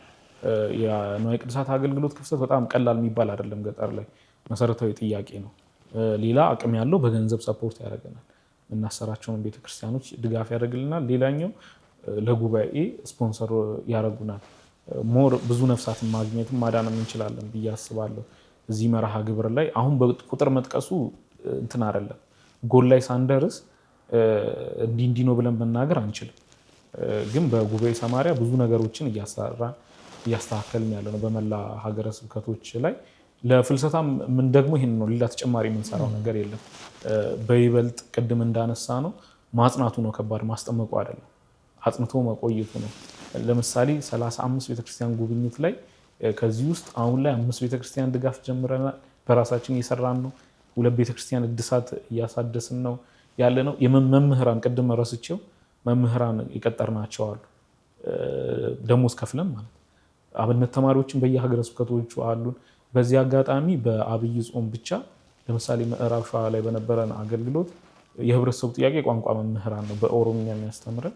ከ8 ወረዳ ከ18 ቤተክርስቲያን አወጣተን ቋንቋ ተናጋሪዎችን መርጠን በምዕራብ ሸዋ ካህናት ማሰልጠኛ ውስጥ አድርገን ለ1 ወር አሰልጥነን አስመርቀናል። እንዲሁ ደግሞ ወላይታ ሀገረ ስብከት ላይ ለ2 ዓመት ስናስተምራቸው የነበሩ 25 ተማሪዎቻችን ስልጣነ ድቁና አስቀብለናቸዋል። ይሄ በጣም ትልቅ ውጤት ነው። ይሄ ውጤት ላይ ስለሆነ በቁጥር የጠቀስ ነው እና ይሄ እንደመነሻችን እግዚአብሔር የተመሰገነ ይሁን። እነኚህ ነገሮች ላይ በደንብ ትኩረት አድርገን እንሰራለን። ከ5 አካባቢ አብነት ትምህርት ቤቶች አሉን። ያው ግን ትልቅ ሆኖ አይደለም፣ ግን ልጆችን እያወጣንበት ልጆችን እያፈራንበት ነው ያለ ነው እና ይሄንኑ አገልግሎት ማጽናት ላይ ለምሳሌ እነኚህን መበተንም አንፈልግም። ሁሉም ቦታ ላይ እንይዛለን ብለን ከስር እየበተንን ማለፍም አንፈልግም። ይበልጥ እነኚህን እናጠናክራለን። በመጠኑ ደግሞ ያው እኛ የምንሰራው ግንባታዎች በጣም ትልቅ ግንባታዎች አይደሉም። መጠነኛ ቤተክርስቲያን አካባቢው በሚሰማሩበት ደረጃ ራስ አገዝ ልማት አድርገን ነው የምናደራጃቸው። ለዛ ስለሆነ ቀጣይም ፍልሰታ ላይም 7ቱ አዋጅ አጽዋማትን ሙሉ ለሙሉ ገጠር ነው የምንገባው። ፍልሰታም ይሄውን ነው የሚቀጥለው ብዬ አምናለሁ። በተቻለ መንገድ አጠናክረን ብዙ ቦታ ከመርገጥ ይልቅ ችግር ያለባቸው ጥቂት ቦታዎች አሁንም ብዙ ቦታ ስላየን የብዙ ቦታ ኃላፊነት ስላለብን ያው ይጠበቃል ደግሞ መፍትሄ ከኛም ሰውም ያስቀመጠውን ነገር መፍትሄ ላይ አድርሰን ስናሳየው ነው ለቀጣይ አገልግሎትም ሰፖርት የሚያደርገን። እነኚህን ለፍሬ እናበቃለን ብዬ አምናለሁ። በጣም ነው የማመሰግነው። እግዚአብሔር ያግዛችሁ። አቤኔ እንግዲህ እኔ የአንተ አገልግሎት በጣም ነው የሚያስቀናኝ። የምር ደስ ብሎኝም ነው የማገለግለው። አንዳንዱ ምን ይሆናል በገጠር ስለምታገለግል ምናልባት ከተማ መተህ ተሽከርካሪ ውስጥ ቁጭ ብለህ ስትሄድ ወይ ከተማ ስትመገብ የሚደነግጣለ። ያየነው እዛ ነው፣ እዚህ ምን ይሰራል ይባላል። በዚህ በጣም ብዙ ገጠመኝ ነው ያለው በእውነት እናንሳ። እውነት ለመናገር እኔ አንዳንዴ እፈራለሁ። እውነት ለመናገር ከምንኖረው ስጋዊ ህይወት አንጻር ከአገልግሎት ውጪ ሰው የሰጠን ቦታ ትንሽ ከበድ ይላል። እዛ ቦታ ላይ ራሳችንን ማግኘት አለብን ብዬ አስባለሁ። ግን እጅግ በጣም ከባድ ነው። እኔ አሁን አብዛኛውን ጊዜ ገጠር ላይ ነው የማሳልፈው። ከተማ በምንመጣ ሰዓት ግን የሰው ፊድባክ በጣም ከባድ ነው። ለምሳሌ በጣም ቅርብ ጊዜ ወደ እንትን እየሄድኩ ነበር፣ ወደ ሚዛን አካባቢ እየሄድኩ ነበር። እንትን ጅማ ላይ አንድ ሰው መኪና እየነዳ ነበር። ከዛ ፊት ለፊት እኛ እንዲህ እየመጣን ነው፣ ከፊት ለፊት ተገናኘን። ከዛ በኋላ እንዳየኝ ጭንቅላቱን ያዘ። እኔ ለእኔ አልመሰለኝ። ከዛ በኋላ ጥግ ያዘና ጠርቶ ሰላም አለኝ። በመስኮት እጅ ሰላም አልኩት። እንደው በረከት እንዲያርብኝ እጅህ ልሳም አለኝ። በእውነት ይሄውን መባልም እንደው ሰው በጣም አሁን እዚህ ደረጃ የሚያበቃ ስራ አለ ነው ብለህ ስታስብ አይደለም፣ ለራስ ይከብዳል። እንዲሁ ሰው ሲያገኝህ የሚያሳይህ እንትን ትንሽ ከበድ ይላል። ሰው የሚሰጠው ቦታ ምክንያቱም እኛም በሰውኛ ያለብንን ፈተና እናውቀዋለን። ፕላስ ደግሞ እንደ ማንኛውም ሰው ደግሞ የራስ ህይወት ደግሞ ይኖራል። ለአገልግሎት እዛ ሆንክ እንጂ በግል ሰርተህ በምትለው የራስ የኑሮ ደረጃ ደግሞ አለ እዚህ። እኔ አሁን ብዙውን ጊዜ ከማህበራዊ ህይወት የምትታቀብበት ቦታ አለ፣ እንደፈለክ የማትሆንበት ቦታዎች አሉ። ከዛ አንጻር ለምሳሌ ገጠር ስትሄድ፣ ጭቃ ላይ ስትሄድ ያየህ ሰው እዚህ ከተማ ላይ ምናልባት የሚመች ነገር አድርገው ሲያይህ ይደነግጣል። እኔ ትንሽ እሱ ነገር የሚከብድ ይመስለኛል። አስቸጋሪ ነው። አዎ ትንሽ አስቸጋሪ ነው። ያው እኛም እዚህ ከተማ የመገኘት እድላችን ትንሽ ጠባብ ነው፣ ግን ባለችው ሰዓት ሰው የሚያሳየን ፍቅር እንድንጠነክር ያደርገናል። በእርግጥ ምን ሰርቼ ነው እንደው ገና እኮ ስንት እንደው እኛ እንደው አገልግሎታችንም እንደ ፈሪሳውያን ከሰው እንዳናገኘው ፈራለሁ። እንደው ከእግዚአብሔር መሆን ያለበት በትክክል ሰው እንግዲህ ያለው ለአገልግሎት ምን ያክል ፍቅር እንዳለው ነው እንግዲህ ይሄ ማሳያ የሚሆነው። ሰው የሚያሳየው ነገር ትንሽ ግን በዚህ አገልግሎት ከባዱ ነገር ምንድነው? ፈተና በጣም ፈተናው ትዕግስት። በጣም ብዙ አይነት ነገር ነው የሚገጥም። በጣም ታጋሽ፣ በጣም ትዕግስት ሊኖር ይገባል። ሁሉ ነገር እኮ ፈተና ነው። ምንም የተስተካከለ ነገር እኮ በሌለበት ነው። ከከተማ አስበው እኛ ያለንበት አካባቢ ላይ እኮ መብራት እኮ የለም። መብራት የለ፣ ውሃ የለ፣ ኢንፍራስትራክቸር እንኳን ያልተሟላበት አካባቢ ላይ ገብተህ በጣም ብዙ ነገር ይገጥማል። በጣም ብዙ መዘርዘሩ ራሱ አስቸጋሪ ነው። ከዛ በኋላ እንደው ፍሬው ነው ደስታ እንጂ መከራው ይበልጣል ብዬ አምናለሁ። ብዙ በዓላትን ደግሞ እዛ ነህ፣ ክፍለ ሀገር ነህ። እኔ ምን ብዬ አስባለሁ፣ ለምሳሌ ይብዛ የሚነስም በተለይ ትንሣኤ፣ ፋሲካ አካባቢ ሰው በቤቱ ቤት ያፈራውን ከልጆቹም ጋራ ከማህበረሰቡ ጋራ ቁጭ ብሎ የሚመገብበት ነው፣ አምላክን የሚያመሰግንበት ነው። ስለዚህ ለአገልግሎቱም ለምኑም አይኖረውም፣ ከአገልግሎት መልስ ስለሆነ ማለት ነው። እነዚህ በዓላት እንደው በቤቱ ቢያከብር። ጥምቀት ግን ችግር የለውም። ጥምቀት የአደባባይ በዓል ስለሆነ ጥምቀት የትም ብታከብረው ቅር ሊሰኝም የሚችል ነገር የለም። ጥምቀትንም ብዙ ነው የምታከብረው እና እንደው ከቤተሰብ እንደው ይሄንን በዓል ከኛ ጋር ዋል፣ ዘንድሮ ገናን ከኛ ጋር ነህ፣ ዘንድሮ ፋሲካን ከኔ ጋር ነህ አትባልም ወይ? ሁሌ ነው ያው እናቴ በዚህ አጋጣሚ በጣም ነው የምትለኝ በዓልን እንዳከብር። ያው ግን እኛም አላማ ብለን የወጣንለት ነገር አለ። በይበልጥ ወንጌልንም ለመስበክ አመቺ ጊዜ ዓመት በዓል ነች ብዬ አስባለሁ። ዓመት በዓል ላይ አብዛኛው ፕሮግራማችን ላይ ካየ ወይ ከካህናት ጋር ነን ወይ ከነዳያን ጋር አገልግሎት ገብተናል ገጠር ላይ። ይሄ መሆኑ ደግሞ በጣም ትርጉም አለው። በሰንበት ነው እስረኛም እንድንጠይቅ የተቸገረም እንድናስብ የተደረገው አይደለ? ለእረፍት በተባለ ቀን ማለት ነው። የዛ ጊዜ ይደርሳል ለኛ ሁሉ ነገር። በበዓላት ግን የምናገኛቸውን ሰዎች ሌላ ጊዜ እድሉን አግኝተን ማስተማር እድል አይኖረንም። ከኛ ቸርነትን የምናሳይበት ወቅት በዓል ነው። እንደው ራሳችንን በልተን ጠጥተን እንደው ለደንቡ ነው እንጂ በዓልም ትርጉሙ እንደዛ አልነበረም ብዬ አምናለሁ። ለምሳሌ አብዛኛው በዓላቶች ላይ ከነዳያን ጋር ጉባኤ እናደርጋለን። ጉባኤ አድርገን ነው ባህል ኖሮ ሰውን ቢጠራቸው ዘወትር ወደ ማዕዱ ነው የሚያመጧቸው፣ ወደ መብሉ መጠጡ ነው ቤተክርስቲያኑ ውስጥም ሆነው። ግን ወደ ማዕዱ ባለቤት ወደ ሆነው ወደ ጌታችን ወደ መድኃኒታችን ወደ ኢየሱስ ክርስቶስ ስጋና ደም ማቅረብ ነው መሰረታዊ የኛ ተልእኮ አይደለ? ያቺን ደግሞ ልንሰብክ የምንችለው በበዓል ቀን ነው እና ይሄን እድል ስለምናገኝ ብዛት ያለው ሰው በዓልም ማክበር የማይችል ሰው ያቺን ቸርነት አሳይተን። ትንሽ አስቸጋሪ ነው። ብዙ ሰው ልብሱን ፈርቶ ያለበትን ድህነት አፍሮ ወደ ቤተ መቅደስ አይገባ። ቤተክርስቲያን በአስተምሮ ይሄን አትከለክልም፣ አለመረዳት ነው እንጂ። ያቺን ነገር ግን እኛ ከቨር እያደረግንላቸው ወደ ስጋውና ደግሞ እየመለስናቸው ነው ያለው። አንድ ቀን ቤት ከእናቴ ገውዬ እኔ ምን እጠቅማታለሁ? እንደው ለእሷም በረከት ነው ይህን ማድረጋችን ወተን አይደለ? እና በይበልጥ የምናሳልፈው ለዛ ነው። ይበልጥ ደግሞ ባህል ማክበር ማይችሉ አሉ። በተለይ አገልጋይ ካህናት አብይ ጾም ላይ እንዴት ቀድሰን እንደምናሳልፍ በተለይ አገልጋዮች ይረዳሉ ብዬ አምናለሁ። የአብይ ጾም አገልግሎት ከአገልግሎቶች ሁሉ በጣም ከባድ አገልግሎት ነው። ዘወትር ቅዳሴ ነው። ገጠር ላይ ደግሞ የምትገለገልም ቤተክርስቲያን ካለች ያለ ቀያሪ ካህን ነው የሚያገለግሉት። ያንን አገልግለው ደጀ ሰላም እንደው ምግብ ሰው ካመጣ ምእመኑ ያችን በፌስታል ይዞ ሄዶ ነው ከቤተሰቦቻቸው ጋር የሚካፈሉት። እንደው አገልጋይስ ጠፍቶ ተከታይ ያገለግልክበት ቦታ አለ? አለ፣ በደንብ ሁሌ ነው ይሄ።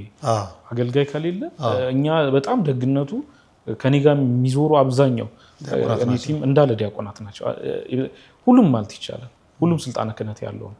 እኔ ብደክም አንዱ ገብቶ ይቀድሳል። መተካካት ምንችል ነው በየቦታው። በሙያም ደረጃ ቢባል ኢንጂነሪንግ ውስጥም ያሉ ነው። በትምህርትም ደረጃ ጥሩ ነገር ስላለ እዛው እንተካካለን፣ እንሸፋፈናለን። እንደዛ ነው አገልግሎት እየመራን ያለ ነው። በጣም የሚገርም ይሄን አገልግሎት እንደው በደንብ አሳድገዋለሁ የምትለው ምን ቢሟላ በደንብ ማሳደግ ይቻላል? አንደኛ ፋይናንስ እንደሆነ ይገባኛል። ፋይናንስ ግን ምን እንዲገዛላችሁ ነው የምትፈልጉት? ለምሳሌ ቅድም እንዳነሳ ነው የኛ ትልቁ ወጪያችን ትራንስፖርት ላይ ነው ያለው። የኛም አሁን እንደ ዓላማ በምን መልኩ እናሳካው የሚለውን አናውቅም። የረጅም ጊዜ እቅዳችን ውስጥ ግን አካተን መኪና ለተቋማችን ግዴታ ነው ብለን እናስባለን። እዛ ጋር የምናስቀረውን ወጪ አንድ ገጠር ቤተክርስቲያን ማሰራት ይችላል በእርግጠኝነት።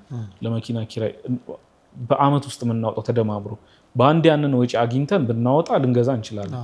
ያንን የሚያደርግ ግን አቅም የለንም። ያንን አቅም ያልፈጠረልን ለምንድን ነው? ያለ ልመና ነው እያገለገልን ያለ ነው። ማንም ሳናስቸግር ነው የምናገለግለው። የገባቸውን ክርስቲያኖች ብቻ ሰብስበን እነሱ በሚያደርጉልን የ200 ብር አስተዋጽኦ በየወሩ በሚያደርጉልን ነው አገልግሎታችን የምንመራው። ሌላ ሚዲያዎቻችንም ቼክ ማድረግ ይቻላል። በጣም ጥቂት አገልግሎቶች ላይ ነው አካውንት የሚቀመጠው ራሱ እና ይበልጥም እግዚአብሔር ከረዳን በእንደዛ መልኩ፣ ካልሆነ ግን ቅድም አንስቼዋለሁ የምናገለግለውን ህብረተሰብ መስለን ነው እንደ ሐዋርያት መኖር የምንፈልገው። እነሱ በሄዱበት መንገድ ነው። አዲስ ነገርም አንሰራም እኛ ገብተን። ቅዱስ ጳውሎስ ድንኳን ሰፊ ነበረ። እኛም እንደዛው ህብረተሰቡ መስለን ወርደን እርሻውም ውስጥ ግብርና ውስጥም ገብተን ምርታችንን ከተማ ላለ ሰው ምርታችንን እያቀረብን ወደፊት ማደግ እንፈልጋለን። ግን በዚህ ሰዓት በጣም ትልቅ ተግዳሮቶቻችን ይሄ ነው። እግዚአብሔር በጥቂት መኪና ነው በጥቂት ዓመታት ውስጥ ይህን ይቀርፍልናል ብለን በጣም እርግጠኛ ነኝ። ምክንያቱም የመጣንበት መንገድ አሁን ካለንበት ጋር ሲነጻጸር እግዚአብሔር የተመሰገነ ነው። አሁን ትልቅ ባይባልም እንደ ጅማሬ ጥሩ ላይ ነው። በጣም ጥሩ። እኛም በጣም የሚያስደስተኝ ነገር ነው። ጠቅላላ ማህበር እንግዲህ ለመሆን ወደ ጠቅላይ ቤተ ክህነቱ በቅርቡ እንሄዳለን። ነጋሽ ሚዲያም አገልግሎቱን ወደ አንድ ደረጃ ከፍ እናደርገዋለን ማለት ነው። በገጠር አብያተ ክርስቲያናት ላይ ልክ እንዳልኩ ወደ 12 ያህል ቤተ ክርስቲያናቶች አሉን።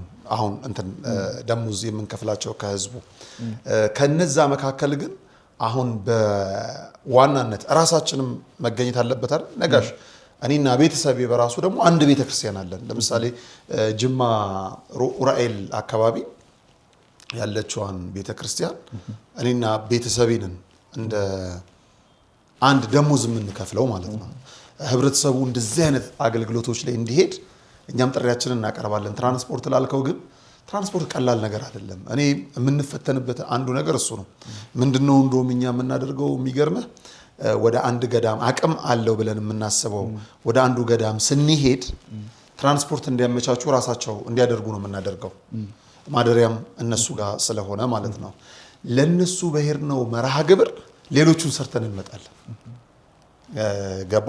ያ ማለት አንዱ ገዳም ላይ ጫና እየፈጠረ ነው። በሌላ ጎን ነው የፊልድ ተሽከርካሪ በጣም ወሳኝ ነው። በጣም የመጨረሻ ጉዟችን ይመስለኛል ካደረግነው አንዱ የዚህ አይና ቡግና አካባቢ አርቲስት ንብረት ገላውከ ያስመረቀው አለ ቆጵ ደብረ መንክራትና እሱን ተንተርሰን በቃ ያልሄድነው ቦታ የለም። የሚገርም ወደዚህ ወደ ብልባላ ጊዮርጊስ ገብተናል። ከዛ በኋላ ብዙ ቦታዎች እንሄዳለን። እኛም ማደሪያችንን የምናደርገው ቤተክርስቲያን ነው ወይ ደግሞ የወሰዱን በቤተክርስቲያኑ ኮሚቴ ሊሆን ይችላል የወሰዱን አካላት አለ ቤታቸው ነው እንድናርፍ የምናደርገው። የገጠር አገልግሎት ላይ ሆቴል ማረፍ አይታሰብም። በሁለት በሶስት ነገር፣ አንደኛ ወጪ አይችሉም፣ ሁለተኛ ነገር ደግሞ ከተማ አድረህ ከከተማ ተመልሰህ ወደ አገልግሎት አትመጣም፣ ሩቅ ነው የቦታው ርቀት አይቻልም። ወደ አገልግሎት ሲወጣ ራስን ሰጥተህ ነው እንጂ ራስን አመቻችተህ የሚሆን ነገር የለም፣ አይታሰብም። ምግብ በጊዜው ላትበላ ትችላለህ። የገጠር ሰው ደግሞ ደግነቱ ይቺ ቤተክርስቲያን የተናሰተ ይቿት አፋፍ ሰርነት ይላል። ስለዚህ ግማሽ ቀን ልትሄድ ትችላለህ፣ ሙሉ ቀን ልትሄድ ትችላለህ።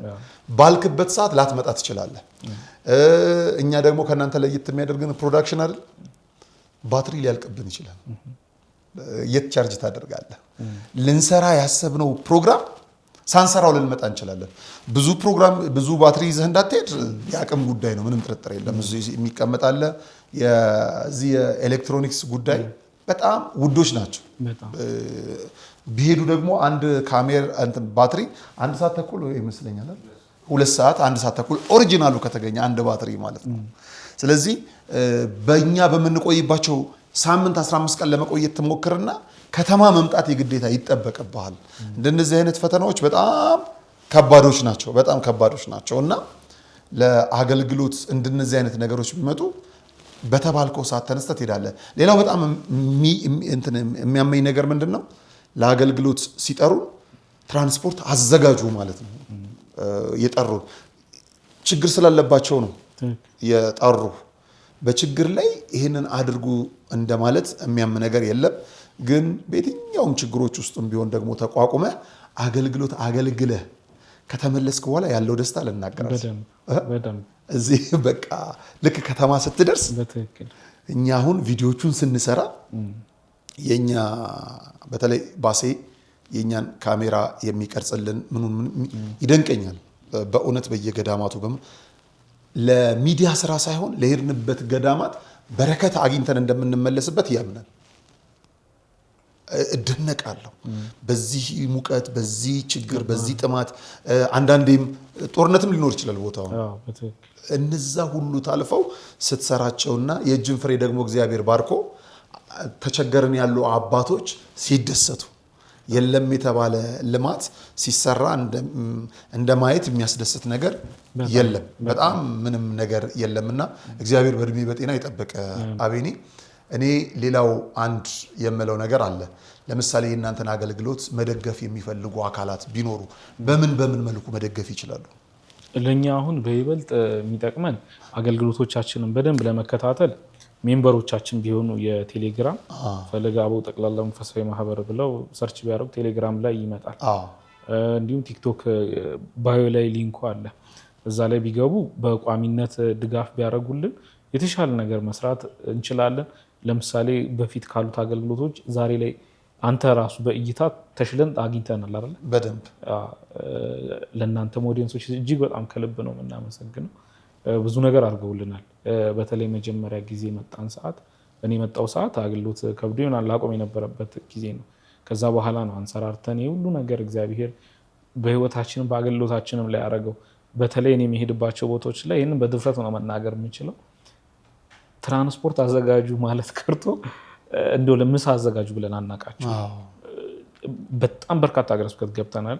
ሊከታተሉት ይችላሉ ይሄን አገልግሎት ብዬ ከወጣው እንደውም ብዙ ጊዜ አሁን ላይ ዩኒፎርም ነው ማድረገው፣ የማህበራችንን ጃኬት ነው ማድረገው። የወሰድናቸውን ነጠላዎች አንመልስም፣ እዛው ይወሰዳሉ። እዛው በቃ ለአንድ አባት ሰተት ነው የምንመለሰው። አሁን ላይ በቃ ብዙ ጊዜ እንደዛ ስለሆነ ሁለት ለእነሱም እንድቀላቸው እነሱን ነው እንድከብዳቸው አልፈልግም። በዛ ደረጃ ነው እንትን የምንለው። አሁን በዚህ ሁሉ ውስጥ ለምሳሌ ከትራንስፖርት ከምናምን ችግራችን ውጭ ፕሮዳክሽን ከተባለ በጣም ባሉን ውስን እቃዎች ነው የምናገለግለው። እንደ ቲም አድርገን ያለን ነገሮች እንትን ብለን ፕሮዳክሽን ቲማችንን በደንብ ብናዋቅር ስሬ ላይ ማቅም ያላቸው ልጆች አሉ። ሁለት በየሀገረ ስብከቱ የፈለገ አበው ሜምበሮች አሉ፣ ኮኦርዲኔተሮች አሉ። በደንብ ተደራሽ ማድረግ እንችላለን። በአመታት ውስጥ በጥቂት አመታት ውስጥ መተናል። ማሳካት የማይቻሉ ነገሮች ከመጣንባቸው እግዚአብሔር እንደው ትልቅ ጽድቅ ምንም ኖሮን አይደለም፣ እንደው እግዚአብሔር ስለረዳን ሰውም እንዲማር የምፈልገው ከመጀመሪያ ጀምሮ አምጥቻ ሳይቻል የተነሳውበትን ካሜራ አይደለም። ከምንም ተነስተን ከዜሮ ነው የተነሳውት መነሻ። ዛሬ ላይ እንዳልኩ ምሳሌ አድርገው የተደራጁ ማህበራቶች አሉ እኛን አገልግሎት ተነስተው። ያም መሆኑ ለኛ ትልቅ ረፍት ነው፣ ትልቅ ክፍያ። ዛሬ እንኳን አገልግሎቱን ብናቆመው ማለት የአመታት ነው እቅዳችን። በእርግጥ እናቋርጣለን ማለት አይደለም። እግዚአብሔር እስከፈቀደልን ድረስ ነው የምናገለግለው። ይበልጥ ለብቻ ሚዲያዎቻችንን ማደራጀት እንፈልጋለን። እዛ ላይ ሰው ኃይል ማብዛት እንፈልጋለን። ግን በኢኮኖሚ ጠንካራ መሆን እንዳለብን አስባለሁ። በቋሚነት የምናስተዳድራቸው ቤተክርስቲያኖች አሉን በየሀገረ ስብከቱ። በተለይ ወርታች ቢወረድ በደንብ ስላገለግሎት ነው። በግ ስትነዳ ደግሞ አየሁ ቲክቶክ ላይ ምንድን ነው እሱ? እንትን ነው ፕሮጀክት ነው። ስለሱ እናውራ እስኪ ማሳረጊያ። በትክክል ቅድም እንዳነሳ ነው ከአገልግሎት ጎን ለጎን በቃ ማህበራዊ አገልግሎት መስጠት አለብን ብዬ በደንብ ነው ማምነው። እኔ አሁን መጀመሪያም ስመጣ ስናገር ቤተክርስቲያን ደሞዝ ቆርጣ ነው ያስተማረችኝ። እኔ ሰሞንኛ ነበርኩ እኔ እና ቤተክርስቲያን በነፍስ ብቻ አይደል በስጋም ጠቅማኛለች፣ አስተምራኛለች። 2 ዲግሪ አስተምራኛለች ቤተክርስቲያን። ያንን ስላደረገችልኝ ዛሬ ያለማንም አዛዥነት ወጥቼ የተንከራተትኩ እየገባው ነው አይደል? ብዙ ነገር ያሳስበናል። እዚህ ጋር እንደ ሰውኛ ወጣትነት አለ፣ የደህንነት ጉዳይ አለ፣ በጣም ብዙ ነገር አለ። ትንሽ እውቅናም ሲመጣ አብሮ መቶ በጣም ብዙ ጫናዎች አሉ፣ እነኛም ነገሮች አሉ። ግን ቤተክርስቲያን በሰጠችን ማህበራዊ አገልግሎት ፍቅሯን ሁሉ ነገሯን ስለምናቅ ዛሬ ድረስ እንቆረቆራለን። ወተን የምንችለውን በሙሉ አድርገን ነው የምንመለስ። የምንችለውን ያለ ስስት ምንም ነገር ነው አንሰስተው አገልግሎት ወጣን። ከቤተክርስቲያን ስለተጠቀምን ነው። እውነት ለመናገር ብዙም አገልጋዮች አሉ፣ በዚህ መንገድ የመጡ አገልጋዮች፣ ቤተክርስቲያን መደበኛ ሆነው የመጡ አገልጋዮች አሉ። ለምንድን ነው ህብረተሰቡ ማናስጠቅመው?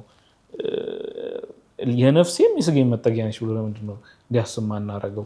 ሌሎች ቤተ እምነቶች ከወንጌል ስርጭት ጎን ለጎን ማህበራዊ ነገር ላይ በደንብ የተስፋፉት ለዛ ነው። ራሴንም ምሳሌ ያረኩት በዚህ አጋጣሚ ለዛ ነው። እና ያንንም ፕሮጀክት መስራታችን መሰረታዊ ነገር ይሄ ነው። ህብረተሰቡ ለምን አንድ ልጅ እረኝነት አይጠቀም? ለምን አንቀጥር? ነገ ለህብረተሰቡ ቅናሽ አድርገን መሸጥ እንችላለን። ከዛ ውስጥ ግንባታ ሲኖር የሆነች ነገር ሲኖር ሸጠን ከትርፍ ላይ ለግንበኛ መክፈል እንችላለን። ማንም ሳንጠይቅ ሚዲያ ሳናስቸግር ለልጆች ደብተር እንዲገዙ አድርገን መስጠት እንችላለን። ግን ይህንን ስናቋቁም ተነጋግረን ነው። ከኮሚቴ አዋቅረን ወር ተቀምጫለሁ። ለምሳሌ ይህን ስንሰራ 3 ፕሮጀክት ላይ ነው። ጌቱ የሚባል ሰው አሜሪካ ያለ ወንድማችን ነው። ለፕሮጀክቱ ስፖንሰር ሆነን ጥናት አጥንተን ላክንለት። እጅግ በጣም ደስተኛ የሆነው ራሳችን የሰራናቸው ቤተክርስቲያኖች ናቸው። አብነት ትምህርት ቤት ማዕከላዊ ቦታ ላይ አስቀምጠንላቸዋል። ቅድም በብፁዕ አባታችን በአቡነ ይስሐቅ 25 ልጆች ድቁና አስቀብለናል በ2 ዓመት ጊዜ ውስጥ። ነገር ግን አሁን ድረስ በየወር ደሞዝ መክፈሉ በጣም እየተቸገረ መጣ።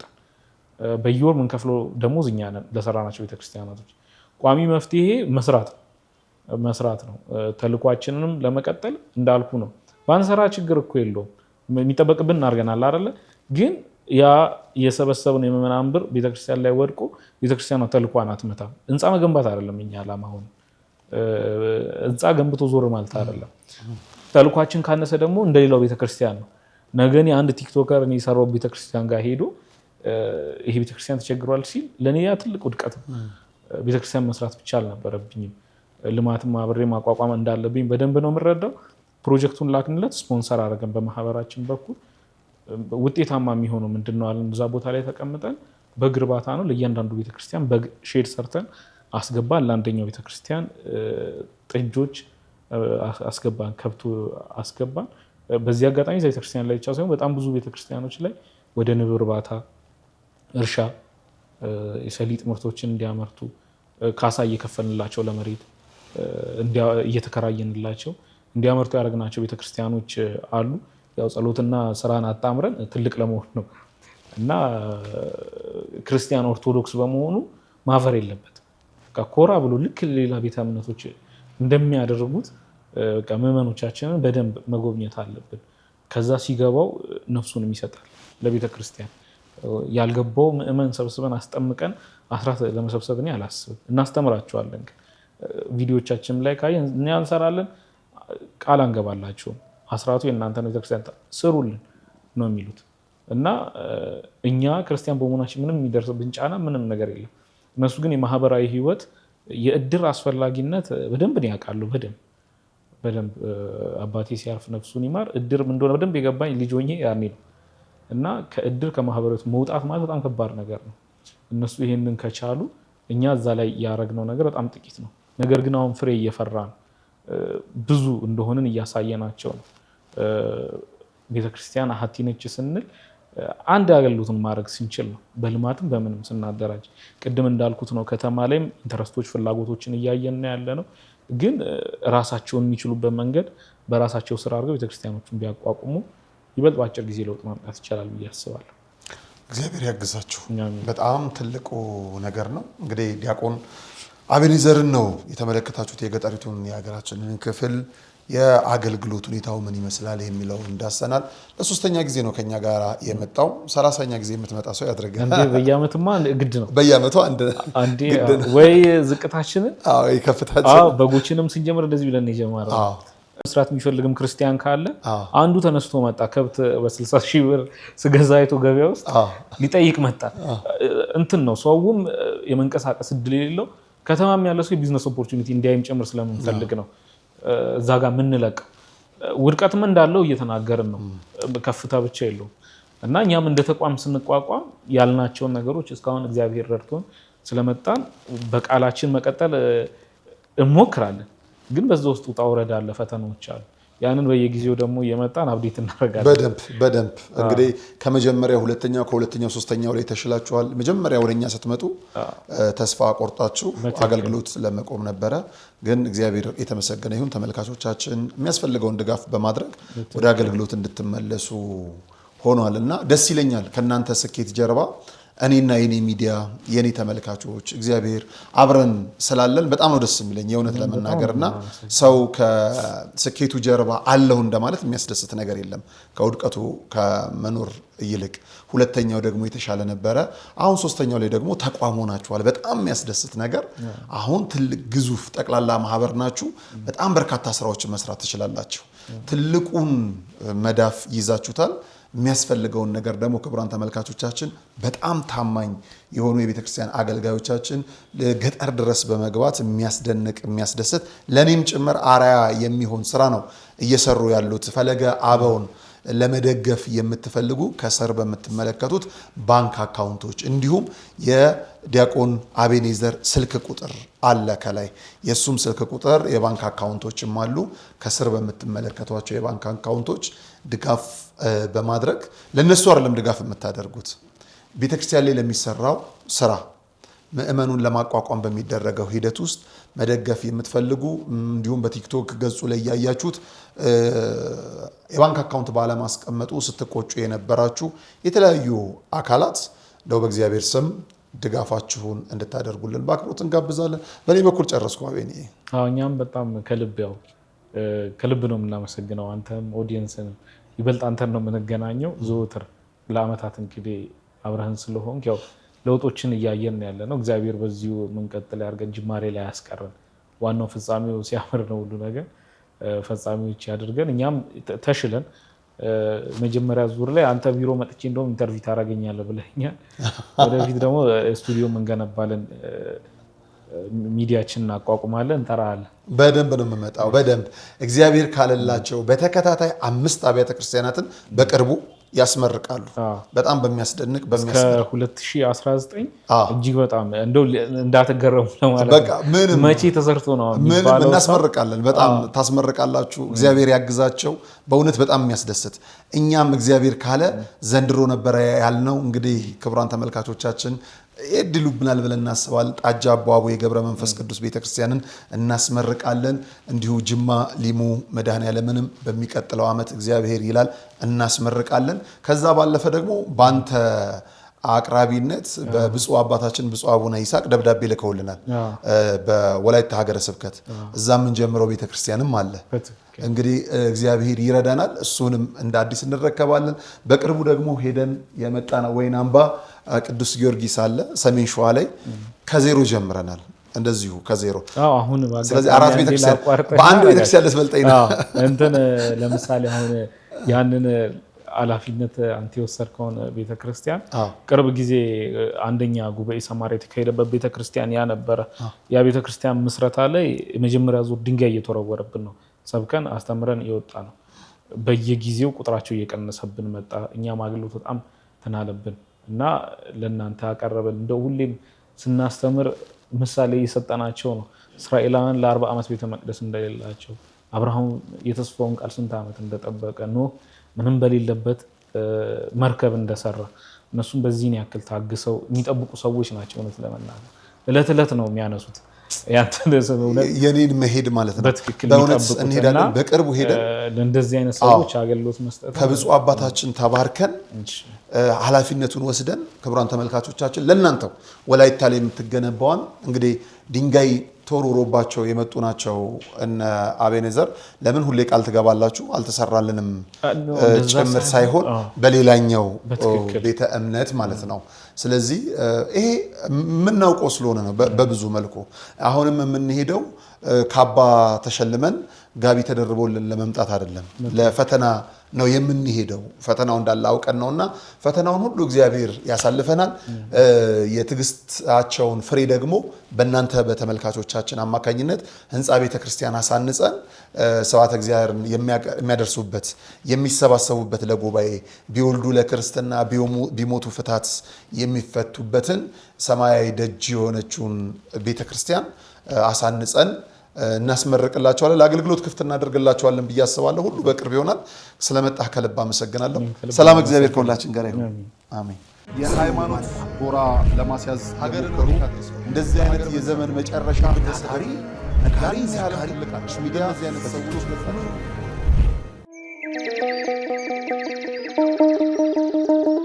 መድኃኔ ዓለም ሞትን ድል አድርጎ በኃይሉ ስለተነሳ በፋሲካው ማግስት ገዳማውያኑን በፍጹም እንዳንረሳ የተዋህዶ ልጆች የእናቶች በዓት አልቋል ብላችሁ እጃችሁ እንዳይሳሳ ደግሞስ ብታዩት የአባቶቻችሁን ፍዳና አበሳ መቼም ምክንያታችን ነው ለበረከት ተጀምሮ ያላለቀው የኔና የናንተን ምጽዋት የሚጠብቀው ገዳማችን ሙታንሳ ስለዚህ ለበረከት ሥራ የምትጣደፉ ሁላችሁ የሙታንሳ ማር ቅዱስ ሚካኤል አንድነት ገዳም አባቶችን አደራ እንዳትረሱ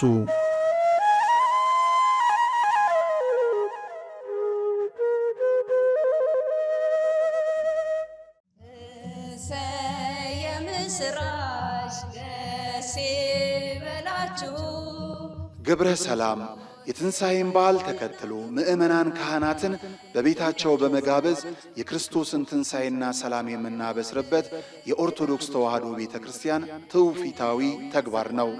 ታዲያ በገዳም ያሉ መናንያንን ከተማ ሳናሳያቸው በባታቸው እንዳሉ አስታውሰን ይህን የደስታ ጊዜ ለምን ታላቅ የበረከት ሥራን አንሰራበትም? ከድግሱ ቀንሰን ገንዘቡን በባንክ ብንልክላቸው ገዳሟ ትለማለች። ደግሞም ከመጠን ላለፈ ደስታ ገደብ አድርገን ለጸሎት እንድንበረከክ የአንጎለላ ጽርሐ አርያም ሰሚነሽ ቅድስት ኪዳነ ምሕረት ገዳም አባቶች ይጣራሉ። በገዳሟ አባቶች ይጠብቁናል። አስታዋሽ ያጡ ጸበልተኞችም ይፈልጉናልና አንድም ለበረከት ወዲህም ለክርስቲያናዊ ትውፊት ግብረ ሰላም ለማድረግ ዘወትር ቅዳሜና እሁድ ወደ ሰሚነሽ ኪዳነ ምሕረት ለመሄድ ከታች ያሉትን ስልክ ቁጥሮችና የገዳሟን የጉዞ ማህበር ያነጋግሩ። የምስራች ደስ ይበላችሁ ሞትን ድል አድርጎ ተነሳላችሁ። በዚህም እግዚአብሔር አለ አይገርምም? ሁሉ የሱ ስፍራ ነው። አሁን የምንገኘው በጅማ ሀገረ ስብከት ጎማ ወረዳ ሊሙ ደብረ ሰላም መድኃኔ ዓለም ነው። መምህር አድነው ያፈረሱት ቤተክርስቲያን ለአገልግሎት ቢመጡ አገልግሎቱን የሚመጥን አይደለም ህንጻ ቤተክርስቲያኑ። መድኃኔ ዓለም በዚህ አይከብርምና ለርሱ የሚገባውን ክብር ሰጥተን ቤተክርስቲያኑን እናንጽና ግድ የለም የነበረውን እናፍረሳሉ። ማንን በማመን? መድኃኔ ዓለምን። ከዛስ የተዋህዶ ልጆችን በመተማመን በጣም ስቅቅ የሚያደርገን ቅድም እንደተባለኛ ደሳሳም ይሁን ምን በሞቀ ቤታችን እናድራለን። እናታችን አባታችን ውጭ በብርድ እያደሩ ነው። እነዚህ ቤተክርስቲያን ስቅቅ የሚያደርገን እንሰራለን ብለን አፈረስን።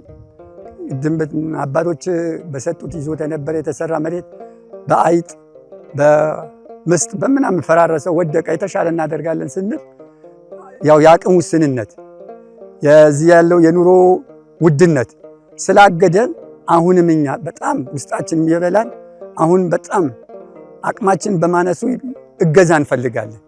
ጊዜው 1969 ነው። የሚባርከን ታቦት ያስፈልጋል ብለው በክርስትና የበረቱ የተዋህዶ ልጆች ህብረት ፈጥረው የሊሙ ሻይ ደብረ ሰላም መድኃኔ ዓለም ቤተክርስቲያንን ተከሉ። እነሆ በአገልግሎት ብዛት መሰረቱ ፈርሶ ጉልላቱ እንዲህ ወድቋል። ውሃ መሰረታዊ ነገር ነው። የአብነት ትምህርት ደግሞ ለቤተክርስቲያን መሰረታዊ ነገር ነው። ትክክል ነውና አሁን እነዚህ ልጆች እስካሁንም የተማሩትም አሁንም ያሉትን የሚያድሩበት የምታዩት ነው። መቃብር ቤት ነው የሚያድሩት። ያው አወራ ነው ገብታችሁ ብታዩት ምንም ጥርጥር የለውም። ይሄንን አወራ ነው። እዚያ ነው የሚማሩት። የሚያድሩበት አፈር ነው። ቢያንስ እንኳን መጠለያ አሁን ማታ ማታ እንደምታዩት በዚህ ዝናብ ይመጣል፣ ውሽንፍር ነው የሚመታቸው። ቁጭ ብሎ የሚማሩበትን ትምህርት ቤት ቢሰራ እጅግ የተሻለ ነገር ነው። የተዋህዶ ልጆች በውጪም በውስጥም ያላችሁ ይህ ደብር ታላቅ የበረከት ስፍራ ነው።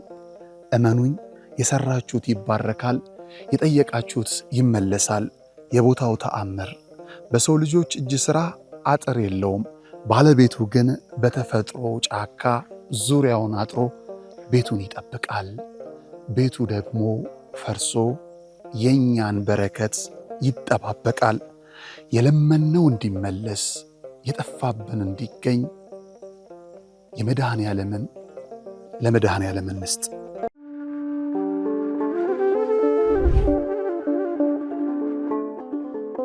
በዘመን ብዛት እርጅና ተጫጭኖት በሰው ማጣት መቅደሱ ለፈረሰው ጣጃ አቦአቡ የገብረ መንፈስ ቅዱስ ማን ነው ቀድሞ የሚደርሰው? ምድሩ ለምለም ሀገሩ የጀግና ጦርነት ፈተነው እንጂ የማያውቅ ልመና። ዛሬ ግን አዛውንቶቹ ጉልበት ከርቷቸው፣ ወጣቶቹ ግራ ገብቷቸው የአቡዬ ቤተ መቅደስ ሊፈርስ ተቃርቧልና ስለ አቡዬ ብላችሁ የጻድቁን ቤተ መቅደስ እንገንባ።